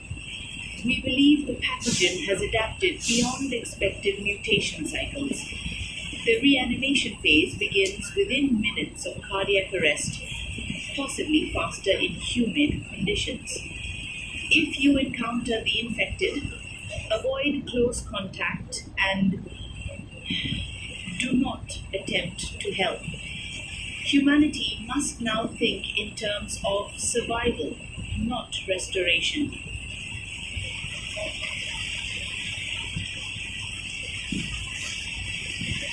That statement was recorded 16 hours ago. The Geneva compound where Dr. Patel spoke is now unresponsive. Information is still the last line of defense against fear.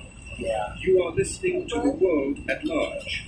We will remain as long as we can.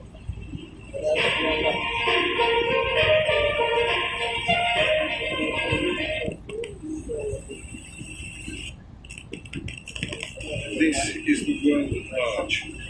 If you can hear this, you are one of the last. I'm Martin Havers, speaking from Geneva. It is 0500 hours local time. Power reserves are almost depleted, and the backup generator is expected to fail within the hour. Most of the staff have been evacuated to the UN shelter beneath the complex. I have chosen to remain here, to keep the line open, for as long as possible. Communication from New Delhi stopped last night. A brief Morse transmission from Buenos Aires repeated the phrase, "The sea is black." We received no further messages. The world has gone silent. Corridors outside have been quiet for hours.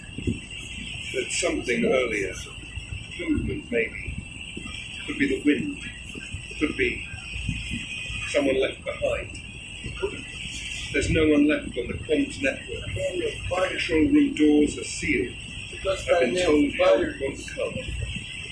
Before we lose transmission entirely, I want to read something. It was left in the newsroom. I don't know who wrote it. If you're still alive, do not lose yourself to despair. The world as we knew it is gone, but the signal remains. Proof that someone, somewhere is still speaking. Even if the words fade, they mattered. They were heard.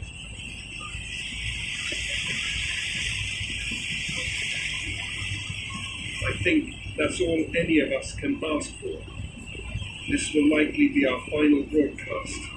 On behalf of everyone who served at this station, our correspondents, producers, engineers, thank you for listening. Thank you for believing the world could still understand itself.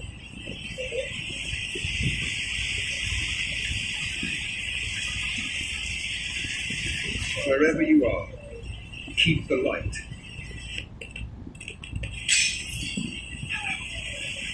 If anyone can hear this, the infected will reach the compound. I'm sealing the studio doors. This will be our last transmission. This is Martin Havers, the world at large. The world is still listening.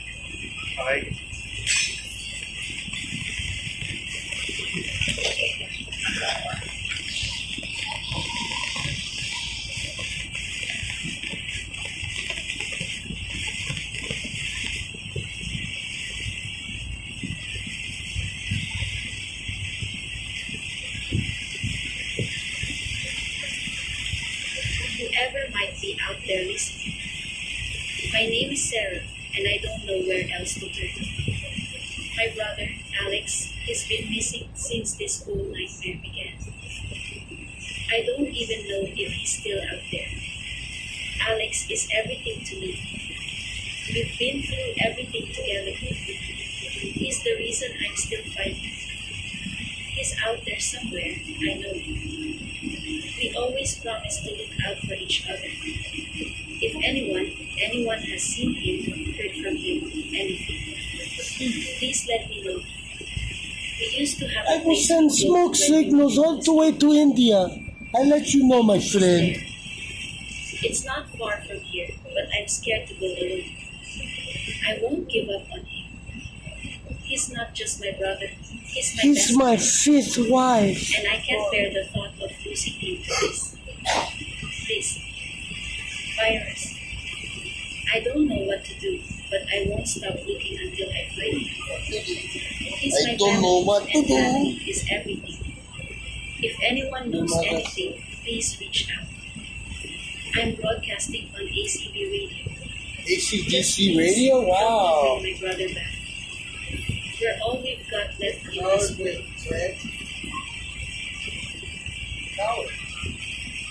Shirakawa. Scary. Stays outside. Jokes. Stopped admitting patients 2 days ago. I've lost track of how many we've lost. Because counting doesn't help anymore. There's a radio in the break room that still plays your station. It reminds us we're not completely gone yet. If anyone out there's listening, we are still trying. That's all I wanted to say. We're still trying.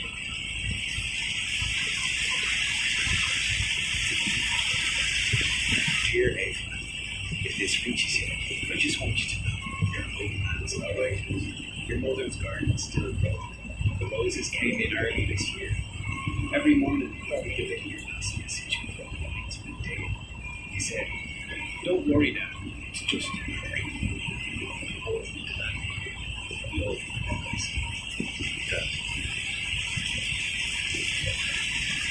I don't know if anyone will hear this. They say we're not supposed to go outside anymore. I keep thinking about the last day of school when we laughed and said, "See you tomorrow." I didn't know that would be the last time. Now I talk to the radio instead because silence feels like it's eating me alive.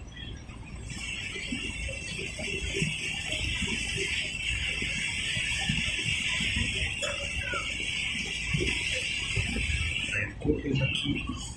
United Nations Relief. In our ocean, we were told to hold the parameter, but there is no parameter. Some ice activity like sprigs, like wasps, used to send letters home. Now we just speak into the sky.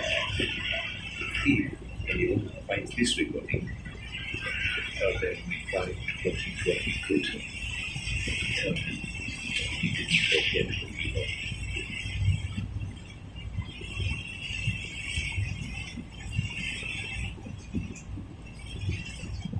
Even in silence, people still reach out. We may not have borders, but we still we'll keep the transmitter running.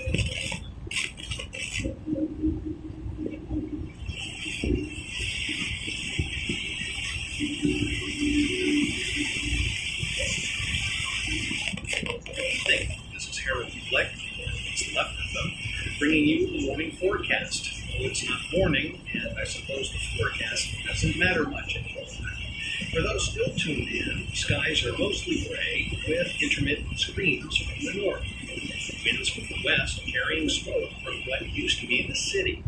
Temperature cold enough to remember what warmth felt like. And tonight's advice, if you're traveling, don't. If you're breathing, be grateful.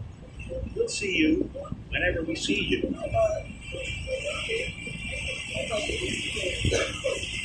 This is Dr. Lena Gross, formerly of the CDC Anchorage branch. If anyone can hear this, I'm continuing tissue sampling from the infected subject. Progress limited. Temperature remains stable even after cardiac death. Motor function persists. I don't think it's a virus anymore. It's something else. Something that doesn't stop. I'll keep recording until the generator dies. If you're hearing this, lock your doors at sundown, please.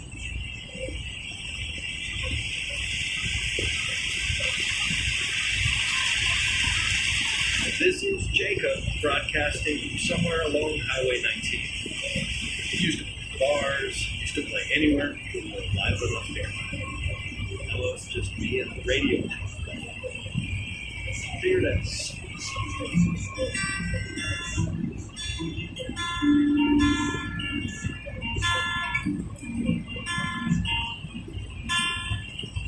Here's this. I'll be playing again tomorrow at sunset.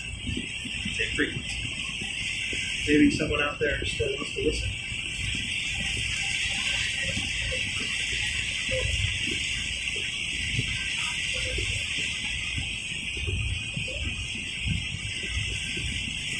Isolation changes us. We become our own mirrors, our own ghosts. If you're hearing this, don't stop talking. Even if no one answers, someone somewhere might still be listening. This is Voices from the Void. Stay sane. Stay human. Good night.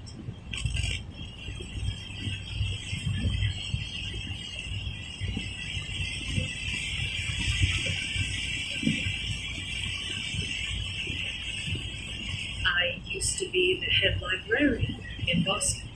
Just gets Now head in it's libraries. just me and the books. The building's still standing, mostly. I sit here and read aloud every night. Because if I stop hearing voices, I might forget what words sound like. She must be a Randy Orton Tonight, I fan. read Frankenstein. I think I understand the creature more than ever. We both just want it to be seen.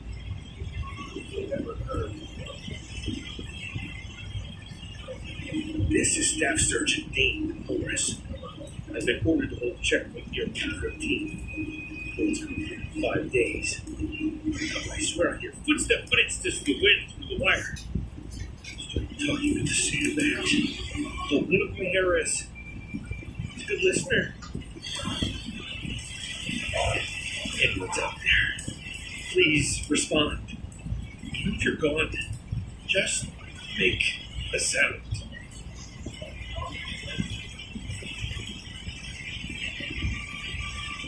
This is Father O'Malley. The church is empty now, except for me and the echoes. I still hold confessions. People come when they can. Or at least they used to. Last night I heard knocking at the door. When I opened, there was no one there. Just blood. I've left the door empty. I don't know who I'm forgiving anymore. Them or myself. Ice House, wow. You said Ice House. Yeah. Honey, what? You said Ice House.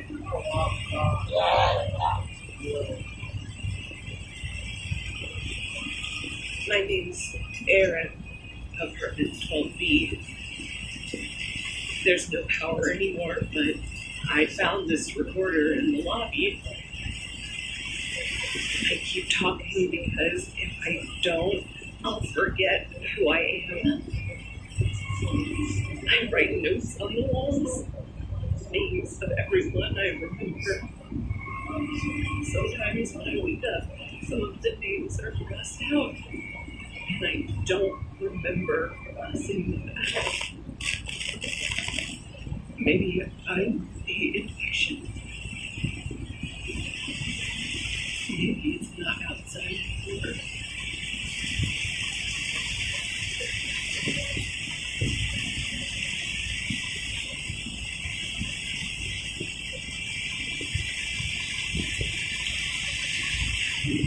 Isolation changes us. We become our own mirrors, our own ghosts. If you're hearing this, don't stop talking. Even if no one answers, someone, somewhere might still be listening. This is Voices from the Quarantine. Stay sane. Stay human. Good night.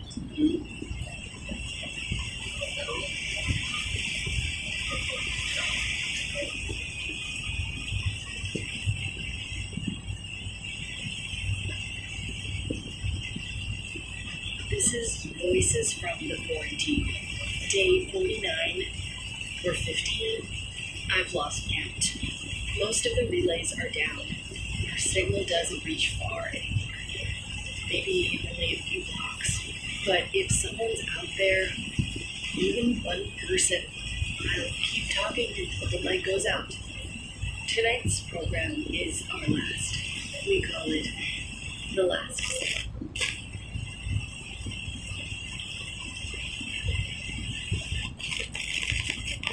Yes, we're in a house outside Portland.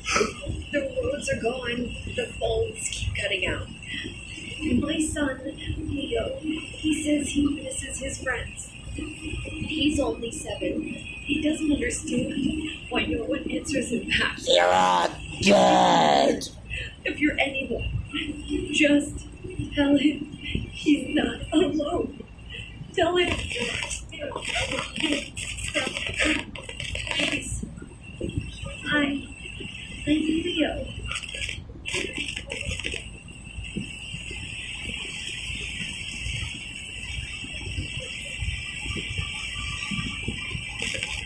Severs, broadcasting from what's left of the Portland relay tower. We've got 2 transmitters left, one solar, one battery. when the sun sets tomorrow, that'll be it. I always thought I'd die fixing something that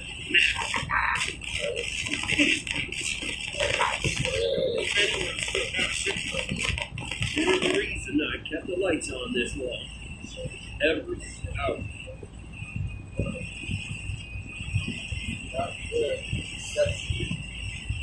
Classroom 12, East Haven Elementary. If anyone can hear this, I've been teaching whoever's left.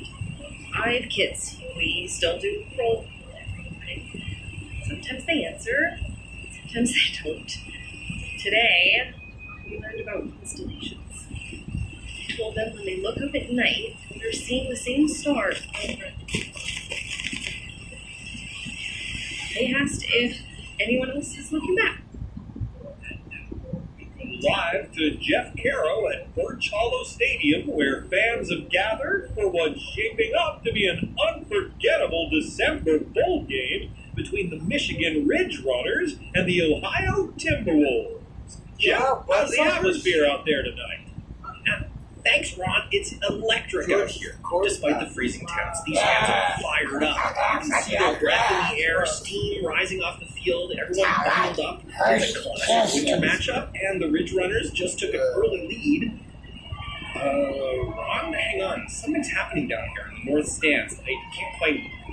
Folks seem to be pushing, and is that... Okay, we're seeing multiple people collapsing. Paramedics rushing over, maybe hypothermia or dehydration. They're getting back up. What the hell? They're attacking people. They're biting them. Jeff, did you say biting? Are you sure about that? Could this be some sort of bite breaking out? No, Ron, I'm telling you, they're attacking people. They're bleeding and it's spreading. Oh my God, they're coming around the field. Jeff, can you hear me? We're losing your feed. I'm in the press tunnel now. There's bodies everywhere. They keep moving even after. We seem to have lost contact with Jeff Caro at Birch Hollow Stadium. For those just tuning in, there are reports of multiple injuries and violent outbreaks during tonight's bowl game. Authorities are urging everyone in the Birch Hollow area to stay indoors and await further instructions. We'll continue to monitor this developing story.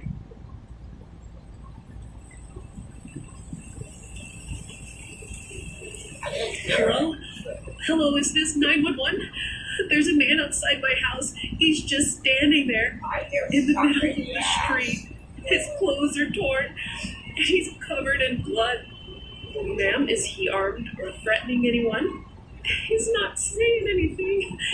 He's biting the dog. Oh my God. He's eating it. He's eating the dog. Oh my God.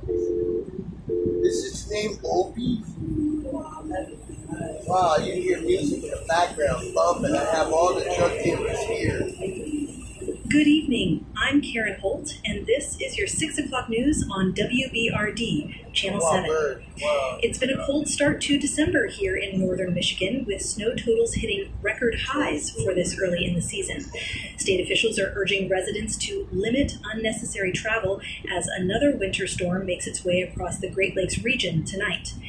In other local news, police in the small town of Birch Hollow are investigating what they're calling a disturbing domestic incident that occurred late last night. Authorities found one person dead inside a home on Maple Drive and another transported to County General in critical condition. Neighbors reported hearing screams just before midnight, but police have not released any additional details at this time. Jessica? Yes, Karen, it's a chilling scene, both literally and figuratively, here on Maple Drive. The home behind me remains cordoned off by police tape as investigators come and go. Residents here are visibly shaken. One neighbor told me off camera that the victim didn't seem right earlier in the day. Pale, confused, even stumbling around in the snow. Police have not confirmed any cause of death yet, but they have assured the public there's no ongoing threat. As you can imagine, folks here just want answers and maybe a little peace during what's supposed to be the most wonderful time of the year. Back to you, Karen.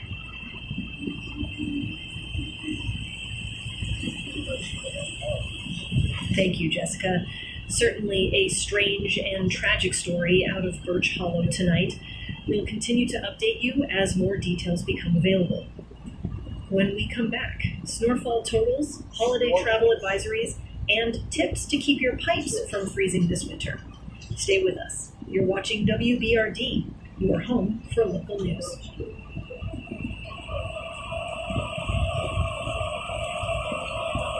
(911) What's your emergency? Yeah. Hi. I don't even know if you can help. I'm in my apartment. I live on the 6th floor, 22nd and Harbor. There's something happening outside. Sir, slow down. Tell me exactly what's happening. There's people. I think they're attacking each other. I saw a guy rip another guy's throat out in the street. I tried calling the police, but nobody answered. I can still hear... Wait. I can still hear them. Okay, sir. I need you to stay calm. Are your doors and windows locked? Yeah, I think so. I pushed a dresser in front of the door. My wife, she went to check on her mom an hour ago, but she hasn't called back. I understand. Do not leave your apartment. Stay where you are until emergency personnel arrive. You keep saying that, but I haven't seen anyone. The streets are empty except for... they're not people, not anymore. Sir, what do you mean, not people? They're dead. They have to be. I saw one of them. His face was half gone. He didn't even be standing. Sir, do you have any weapons or anything to defend yourself with? I've got a baseball bat. That's it. Okay, keep it nearby, but do not open the door under any circumstances. Help is on the way. You don't understand. They're already inside the building. I can hear them on the floor below me. They're banging on doors. Wait, they're on my floor now. Sir, stay quiet. Can you barricade yourself in another room? I'm going into the bathroom. Oh God, the breaking room. Sir, can you hear me? Stay quiet. I'm in the apartment.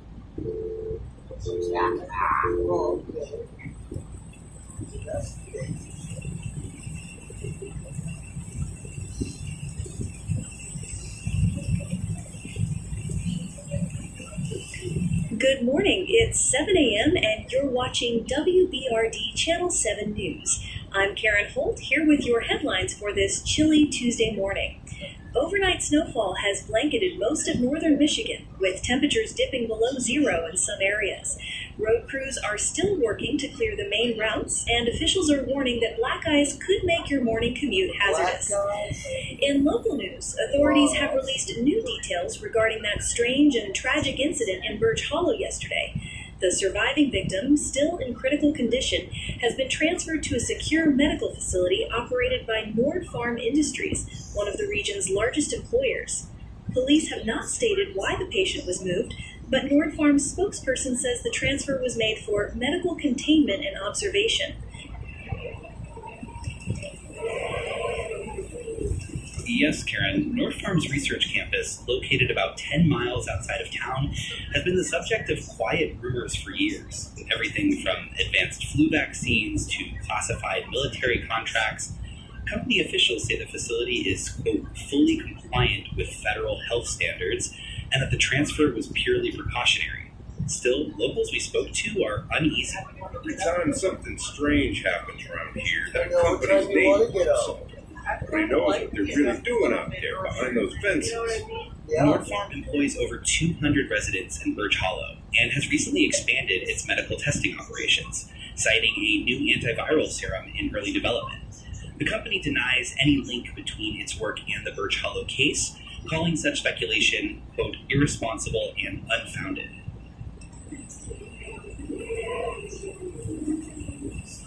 Police have urged the public to remain calm and avoid spreading rumors. However, unconfirmed reports on social media claim that several Nord Farm employees called in sick this morning, citing flu-like symptoms. Nord Farm officials have declined to comment on that claim. We'll continue to follow this developing story. When we come back, winter storm warnings continue, and we'll take a look at how local charities are helping families stay warm this season. Stay tuned. This is WBRD Channel 7.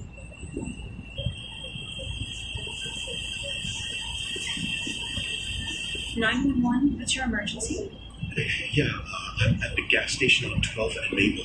Some guy used to attack the clerk. He bit his neck. I tried to pull him off, but he wouldn't stop. Sir, is the attacker still there? He's still moving. He's not. The clerk's getting up. Oh no. No.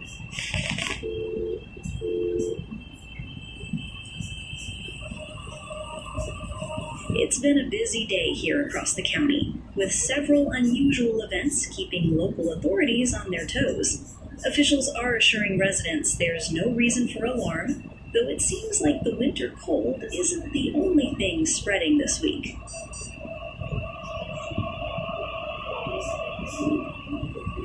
First, emergency services responded to a reported disturbance earlier this afternoon at County General Hospital. Witnesses described a commotion in the emergency ward involving a patient who became violent during treatment. Hospital representatives say security quickly handled the situation and no staff were seriously injured. However, sources tell WBRD that several nurses have since gone home early, citing stress and illness.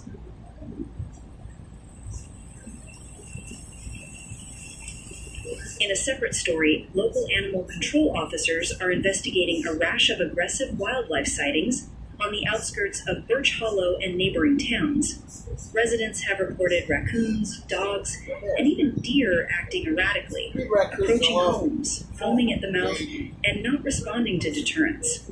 Authorities are reminding everyone not to feed or approach wild animals and to contact animal control if you notice strange behavior. That's right, Karen. It's been a strange 24 hours here.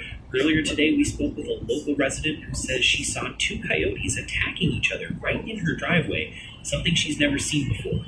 Officials have not confirmed rabies cases at this time, but with the recent cold snap and scattered reports of dead birds found frozen near water lines, experts are urging caution.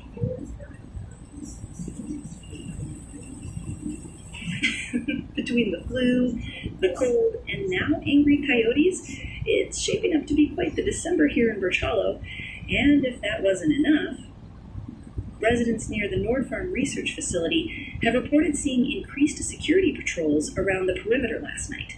Company representatives say this is part of routine winter maintenance and deny any connection to the recent hospital incident.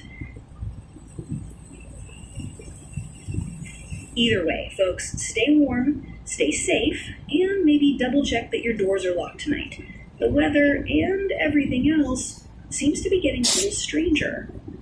When we come back, tips to keep your pets warm this winter and how to make the perfect snowman centerpiece for your front yard. You're watching WBRD Channel 7.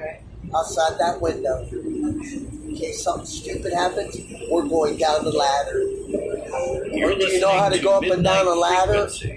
The hour where the lights are low and the lines are open. I'm Richard Hale. Tonight, we've been talking about the so-called reanimation outbreak, the reports of people returning from the dead. The government says these are isolated incidents and that the situation is, quote, under control. But are they telling us everything?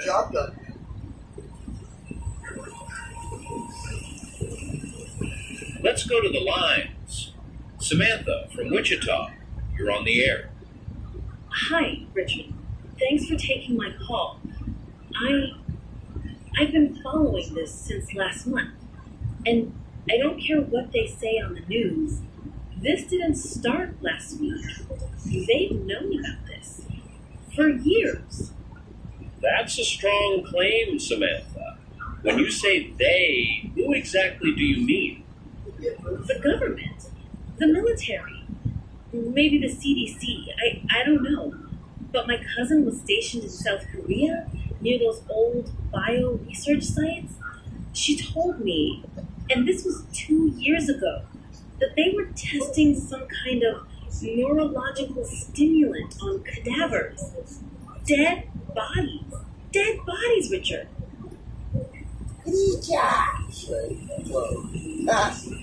So you believe this outbreak is man-made? Yes, 100%. They've been experimenting on chemical reanimation. It's about soldiers, about keeping men fighting even when they're supposed to be down. There were whispers about it online. Then suddenly, everything was scrubbed, videos gone, accounts banned, like it never existed. That's a very serious allegation. You're saying the government was developing something to revive the dead. They called it adaptive reanimation. I remember the term because it sounded so harmless, but it wasn't. It was supposed to save lives, but now it's taking them. Something's definitely wrong. They said it was contained. They said there were no domestic cases. Then my neighbor's kid comes home from college in New York, and the news says he died in a car accident. 3 days later, they're burning down the block. Samantha, you're saying your neighborhood was quarantined? Not quarantined. Erased. They wiped it off the map. You can still see the smoke if you drive west at sunset. I think they're hiding the truth, Richard. This isn't new. This isn't an accident. Samantha, are you safe right now? I think so. But there's a smell in the air tonight. Like metal and rot. And I swear I saw... Samantha? Samantha? We'll take a short break. When we come back, open lines. Stay tuned, wherever you are.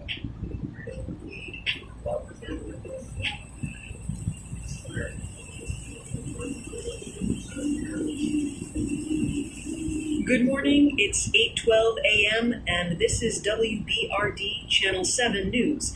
I'm Karen Holt. We're following several developing stories this morning as authorities continue to respond to what's being described as a regional health concern. Officials from Nord Farm Industries and the Michigan Department of Health have confirmed that a temporary quarantine is in place at County General Hospital following a string of violent incidents overnight.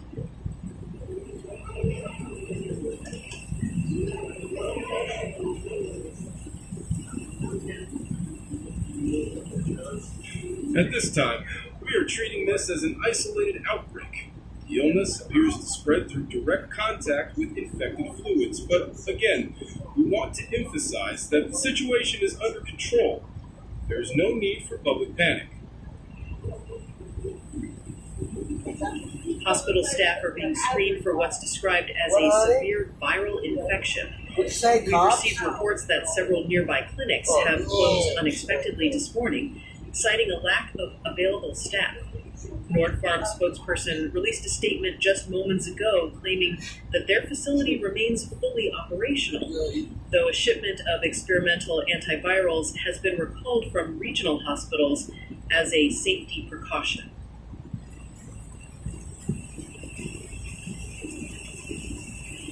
For those just tuning in, Nord Farm's antiviral serum, referred to internally as NRX5, was originally designed as a treatment for severe infections, though the company has not disclosed which pathogens it was meant to target. There's growing speculation online that NRX5 may be linked to the recent wave of hospital incidents, but officials have neither confirmed nor denied those claims. Yes, Karen, I'm standing outside County General right now where law enforcement has blocked off the main entrance. We've seen a steady flow of emergency vehicles entering the rear loading bay, but officials won't say how many people are inside or if the quarantine has expanded. One staff member told me off camera that several patients began attacking others before the lockdown was enforced. That's unconfirmed, but sorry, we're having some signal issues. It's chaos out here, Karen. We'll update you as soon as we learn more. Thank you, Lisa. Please stay safe out there. Authorities have urged residents to remain indoors if possible, avoid large gatherings, and report any symptoms of high fever, disorientation, or violent behavior to emergency services immediately. Coming up after the break, weather and what could be one of the coldest weekends in decades. We'll have your forecast if we're still on the air.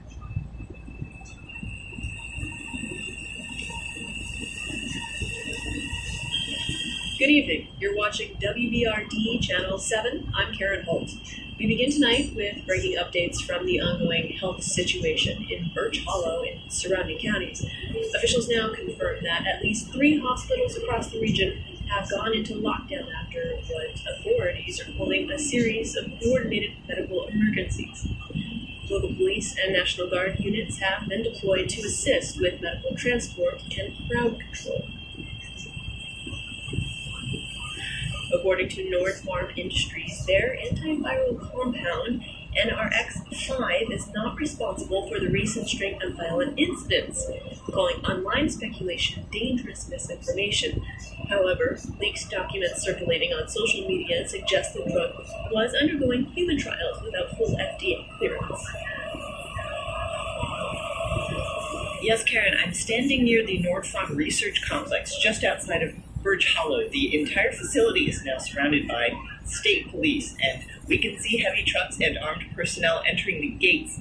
Company officials have not come out to speak with reporters, but loudspeakers inside the property has been issuing evacuation orders for the last 30 minutes.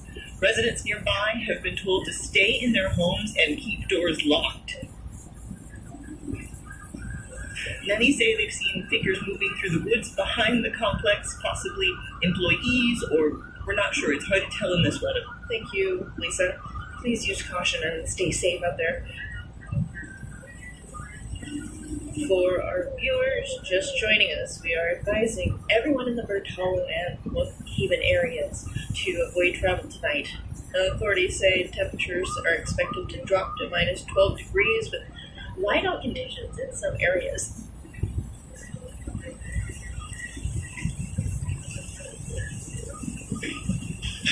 I saw them on the street. Their skin was gray, like frostbite, but they were moving fast. I tried to call 911, but it just rang. Nobody's answering anymore. Reports are also coming in of several outages near County General. Emergency responders have been delayed due to the icy roads. Several eyewitnesses describe people wandering into traffic, disoriented, or appearing injured. Police are asking the public not to approach anyone acting violently, even if they appear to be in need of help.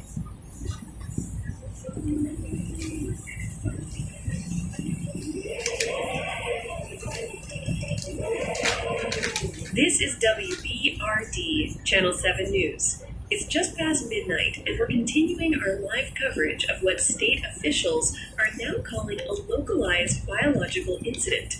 Power remains intermittent across the region, and emergency services are urging all residents to remain indoors and avoid contact with anyone displaying violent or erratic behavior. With communications breaking down, we've been able to reach a few local experts and first responders to help us understand what's happening and what you can do to protect yourself and your family tonight.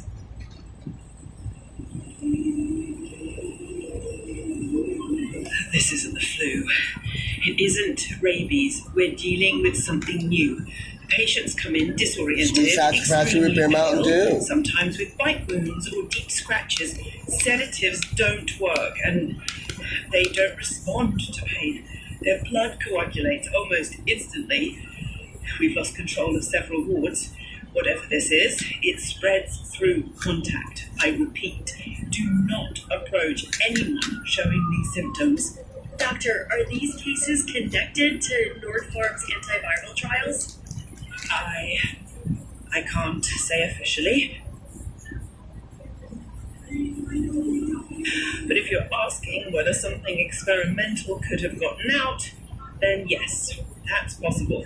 They've been running clinical tests here for weeks.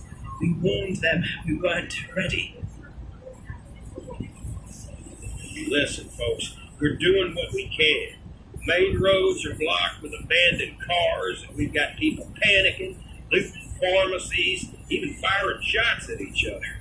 My deputies have confirmed multiple attacks downtown. People fighting, clawing, ignoring warnings to stop. We've put down several individuals who just kept coming after being shot.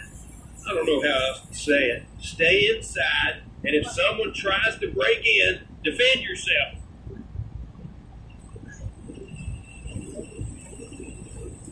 Sheriff, are you saying these people are dead? I'm saying they should be. Whatever's happening, it's not natural. My men have seen get back up after they shouldn't. Lock your doors. Don't wait for help. Joining us now is Red Mallory, leader of a local community defense group calling itself the Birch Hollow Militia. Mr. Mallory, what can you tell us? What I can tell you is that law enforcement's overwhelmed. Half the town's already on foot headed north trying to get out. You've taken over the old high school gym, reinforced the doors, set up lights, and armed any old weapons. You want to stay alive, get high ground, stock food, don't go outside alone. The road's slowing those things down for now, but they're still moving.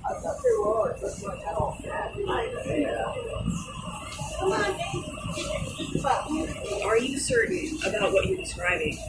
Slowing down, you mean the infected? Yeah. They freeze up if they're out too long, but when the sun hits them again, they move. I seen it myself. Shot one last night, thought it was gone, and it twitched when the heater came on. This ain't over, lady. It's just starting.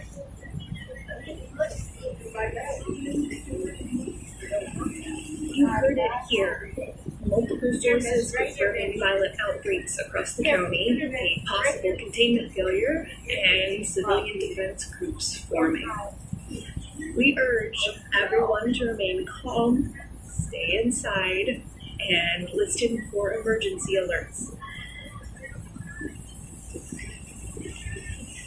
We'll stay on the air as long as we can, but power grids are unstable and communication lines are failing.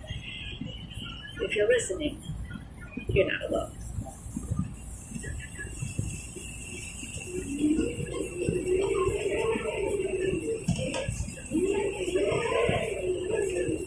Anyone still receiving this broadcast, this is WBRD Channel 7. It's just after 9 a.m. Power has been intermittent since before dawn. If you can hear my voice, stay where you are. Do not attempt to travel.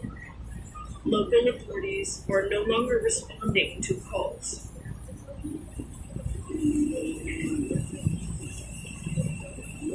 The Birch Hollow Police Department has gone off the air, and National Guard communications have ceased as of 3 hours ago. Reports indicate that several towns in the northern region have gone silent. An unverified transmission from a Nord Farm security channel claims that their main lab was breached overnight. Containment protocols failed and multiple employees escaped into nearby neighborhoods before the storm intensified. There are reports of reanimated individuals moving through the streets. The infection appears to react to temperature. Colder it gets, the slower they move. but they don't stop. They don't freeze. They broke through the barricades near the old post office. They're everywhere. They don't feel the cold. They don't even notice it. We tried to burn them, but We've lost that connection. The town of North Haven has been declared a complete loss.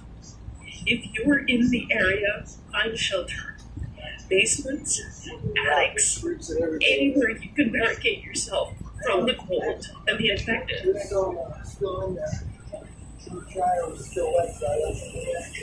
When that's done, I'll go get it. Survivor groups have formed in scattered areas. The Birch Hollow Militia, local church basements, and a handful of private homes. They are, show them. They're advising citizens to No, avoid take them back down, but I know they're and major dry. roads. They're still dry If you enough. see light in a window, Just tell the truth. knock 3 times and wait for They an were hot answer. when I took them out. That's the new signal for friendlies. They don't stink. I made sure of that. Oh, yeah. This is a civil emergency message. Martial law is now in effect. All citizens are to remain indoors, not attempt evacuation, avoid any persons exhibiting signs of aggression or unresponsiveness. Shelter in place until further instruction.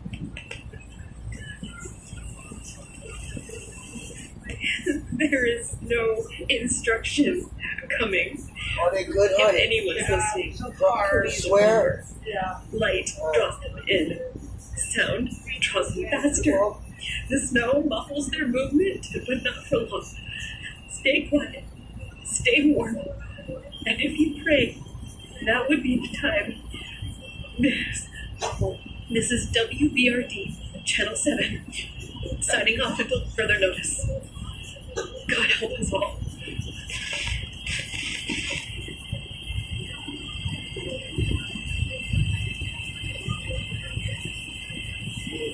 We don't know if anyone's still alive out there. This is WBRD. It's Monday, I think. The clock stopped sometime around noon. We're running on fumes now. The generator's coughing and the snow's not letting up. Communications from the capital stopped completely overnight. Satellite networks down. Every So I'll frequency take them we right back down tried. because I got the other stuff in there still, like about 5 pieces or something. Okay. Everybody makes mistakes. I can go fix it. So, you know.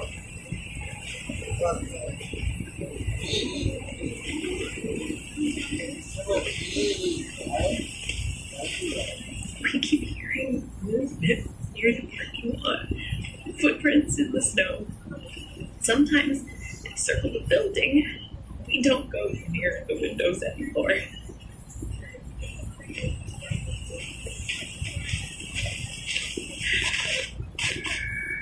We got 3 wounded.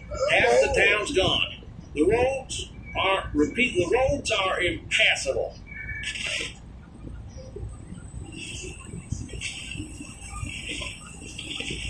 If anyone can hear me, the Birch Hollow Militia is still alive.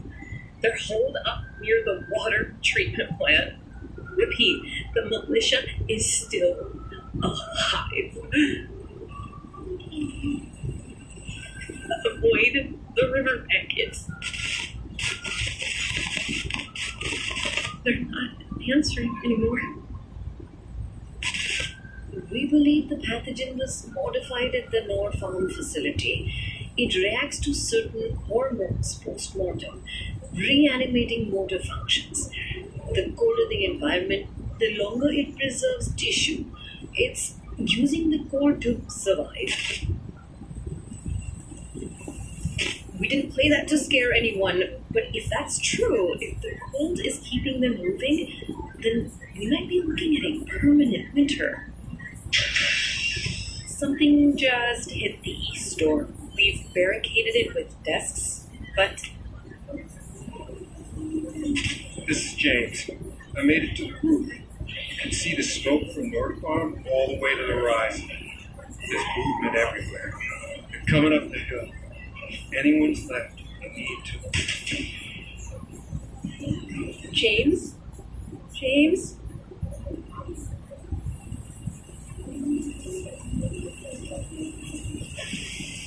This might be the last time you hear us. If there's anyone left in Birch Hollow, if there's anyone anywhere, remember who we were. Tell someone that we tried, that we stayed on air until the end. This is WBRD, signing off. You want a cold juice?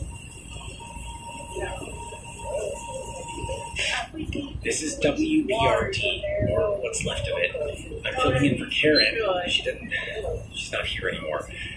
We managed to restore power long enough to send one more update. We're getting fragments of transmissions from other states now. Chicago's dark. They say Detroit's under martial law. Canada's closed its borders. Flights grounded. Some reports claim there's movement along the Great Lakes. Frozen Harbor is filled with shapes under the ice. The governor's office hasn't responded to any requests for comment. Emergency broadcasts say to stay indoors, keep heat sources off if you can, and avoid trying attention.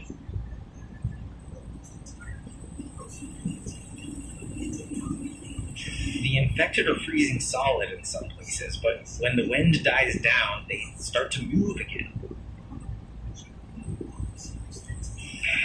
Reporting from Albany. CDC containment failed. Entire corridor compromised. Code preserves them. Repeat. That was the third time we've got that message. Every time, it's the same way.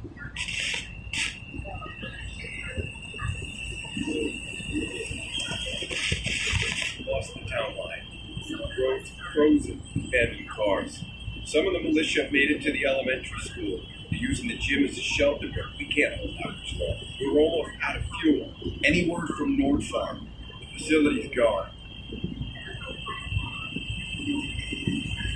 Fire tore through it last night. But whatever they had down there is not dead. The snow's full of black ash. Burns your skin if you touch it. A deputy said it smells like chemicals. Rock. Some say this started here. Others say it's everywhere. It doesn't matter now, does it? If anyone out there is listening, the roads west toward Pine County might still be open. There's a radio tower on Highway 12. If you can reach it, you might get a stronger signal, or at least a view of what's coming.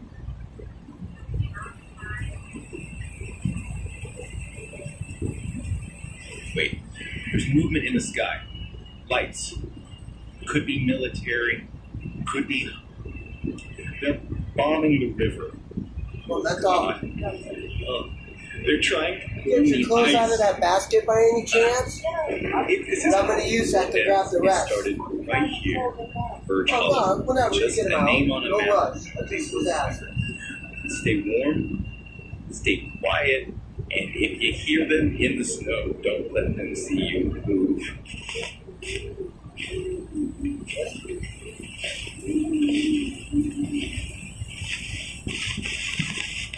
This is WBRD Channel 7, Birch Hollow, Michigan. If anyone can hear this. We lost power last night. The generator's frozen solid. I've been burning old papers just to keep the board alive. And the light from the monitor is the only thing left. There outside, it's so cold. The snow looks blue. I saw one earlier, frozen to the pins. It was just standing there. eyes open, moving when the wind pushed it. Said the cold would stop them. That it'd end all this. But it didn't. It just slowed them down. Now they're part of it. The storm keeps them moving. It's like the world's breathing death now.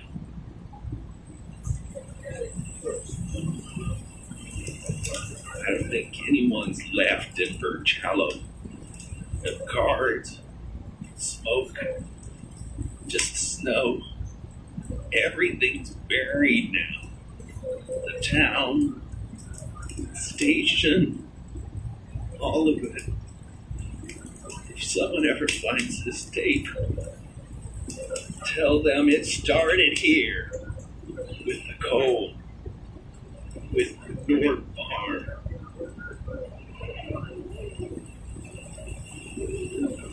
They tried to fix something they didn't understand.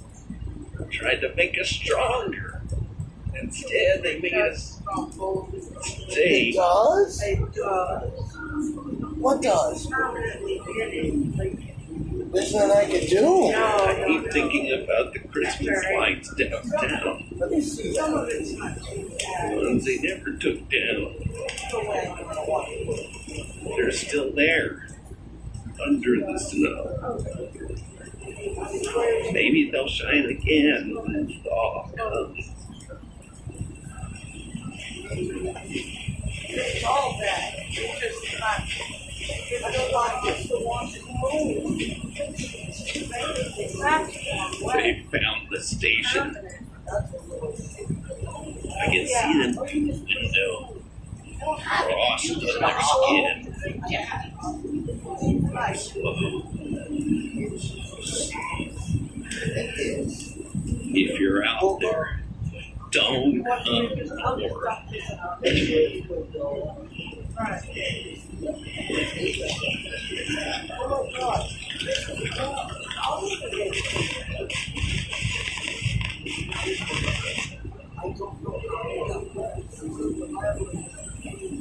No, they need to go back in. I'm sorry.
that here for the time. No, I'm right. Don't matter. Attack it. It's like something I'll never trip over that shit. You're like, no, I'm good. Drop. If you're talking here. Okay. Okay. Well, I know you want to sit over here. Come on. Very well. Good.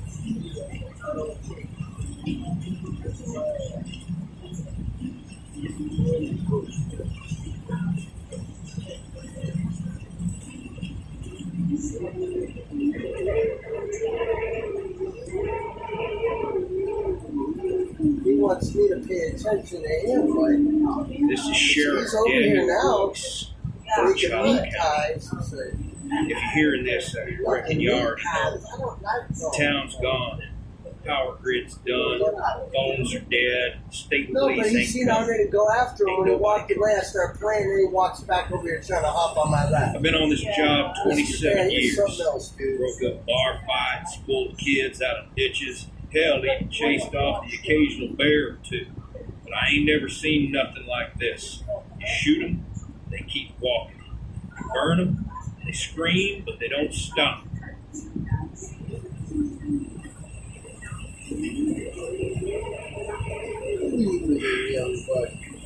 We tried to save as many as we could. We really did.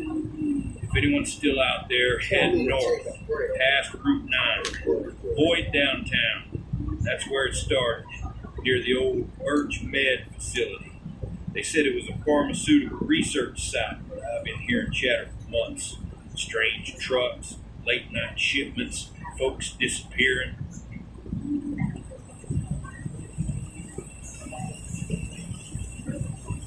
Whatever they were working on, it got out. Now, it's everywhere. Guess the good Lord's finally had enough of us. Maybe the preacher was right all along. Maybe this is the end of days. If that's the case, I hope he forgives us. We didn't mean to bring hell up here. We just didn't listen from the start.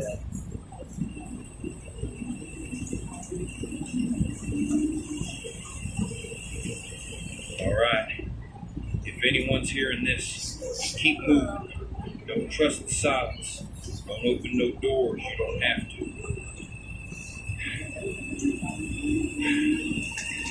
And if you see them coming, don't hesitate.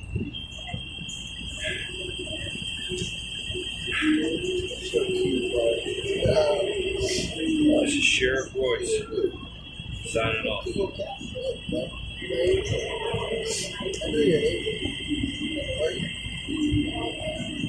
Hello?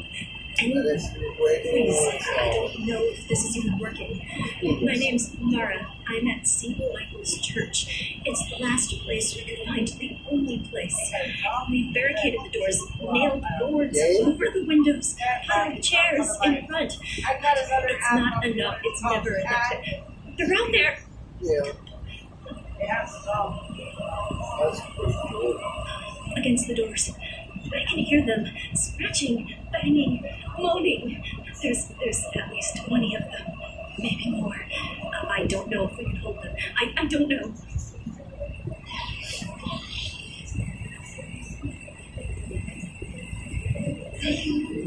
Listen, there are children here, families, people who These haven't done anything wrong. different. Please, They're if good. anyone hears this, if The pina colada anyone one is is out there, not. come help us. You have to That's come. the liquor one, man. They all are strawberry nuts. That dude tried that. He's keeping that motherfucker. For liquor. I would too. Tearing through the plaza, screaming, someone's... Please, anyone, help us. I don't know how much longer. Play my game. I can't. No. I can't. We've lost. We're all losing. God, please. Command, this This is Echo 2. Approaching St. Michael's Church. Thermal indicates at least one life sign still inside. I'm going in. I'm coming. Hello, someone, please. I'm at St. Michael's. They're inside. Oh God, please help us. I hear you. I'm coming. Just stay calm. Hold tight, okay? Be there in a second. Keep low. Don't make a sound. I've got you.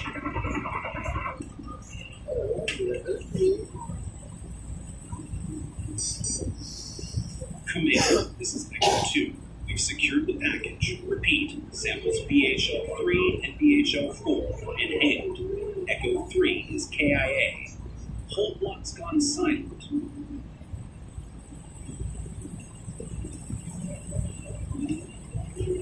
Acknowledged, Echo 2. Proceed to extraction coordinates Sierra 9. Time on target, 3 minutes. 3 minutes? Copy.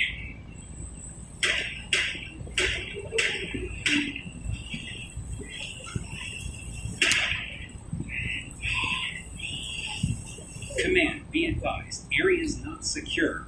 Whatever was in those canisters, it's still active. We've got movement under the snow.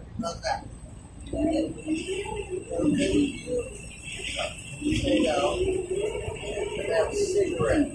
Want to hit it? Wow, okay, come on, bud. Negative, Echo 2. Your orders are to extract. Containment protocol is no longer viable. No longer viable? Lit up the whole town. Birch Hollow is ash and ice.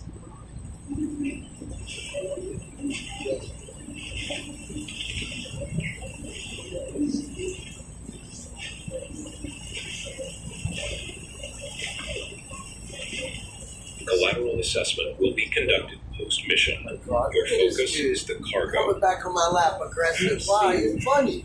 Silhouettes. Shapes moving in the whiteout. You're fucking crazy. They're fast. Too fast. Echo 2. Maintain radio discipline.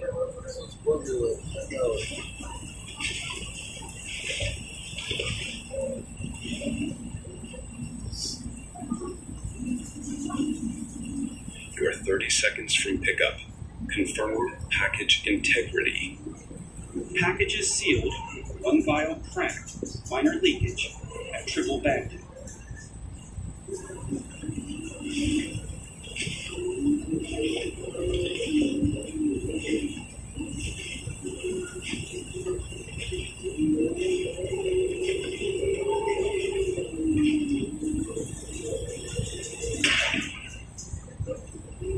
Command, what happens after this?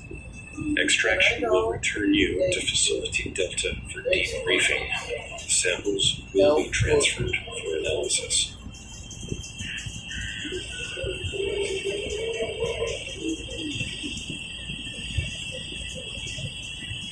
Right.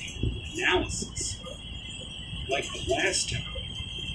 Command, tell me something. Why send us if you knew containment was impossible?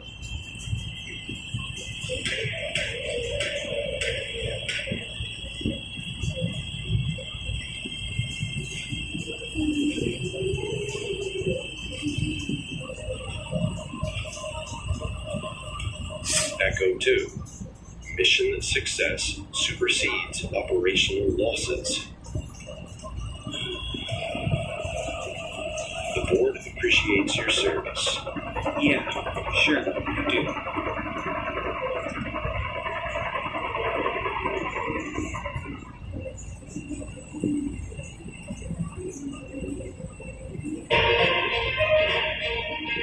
Good evening. We begin tonight with breaking developments out of Birch County, where authorities confirm a massive explosion late last night has left the small industrial town virtually destroyed.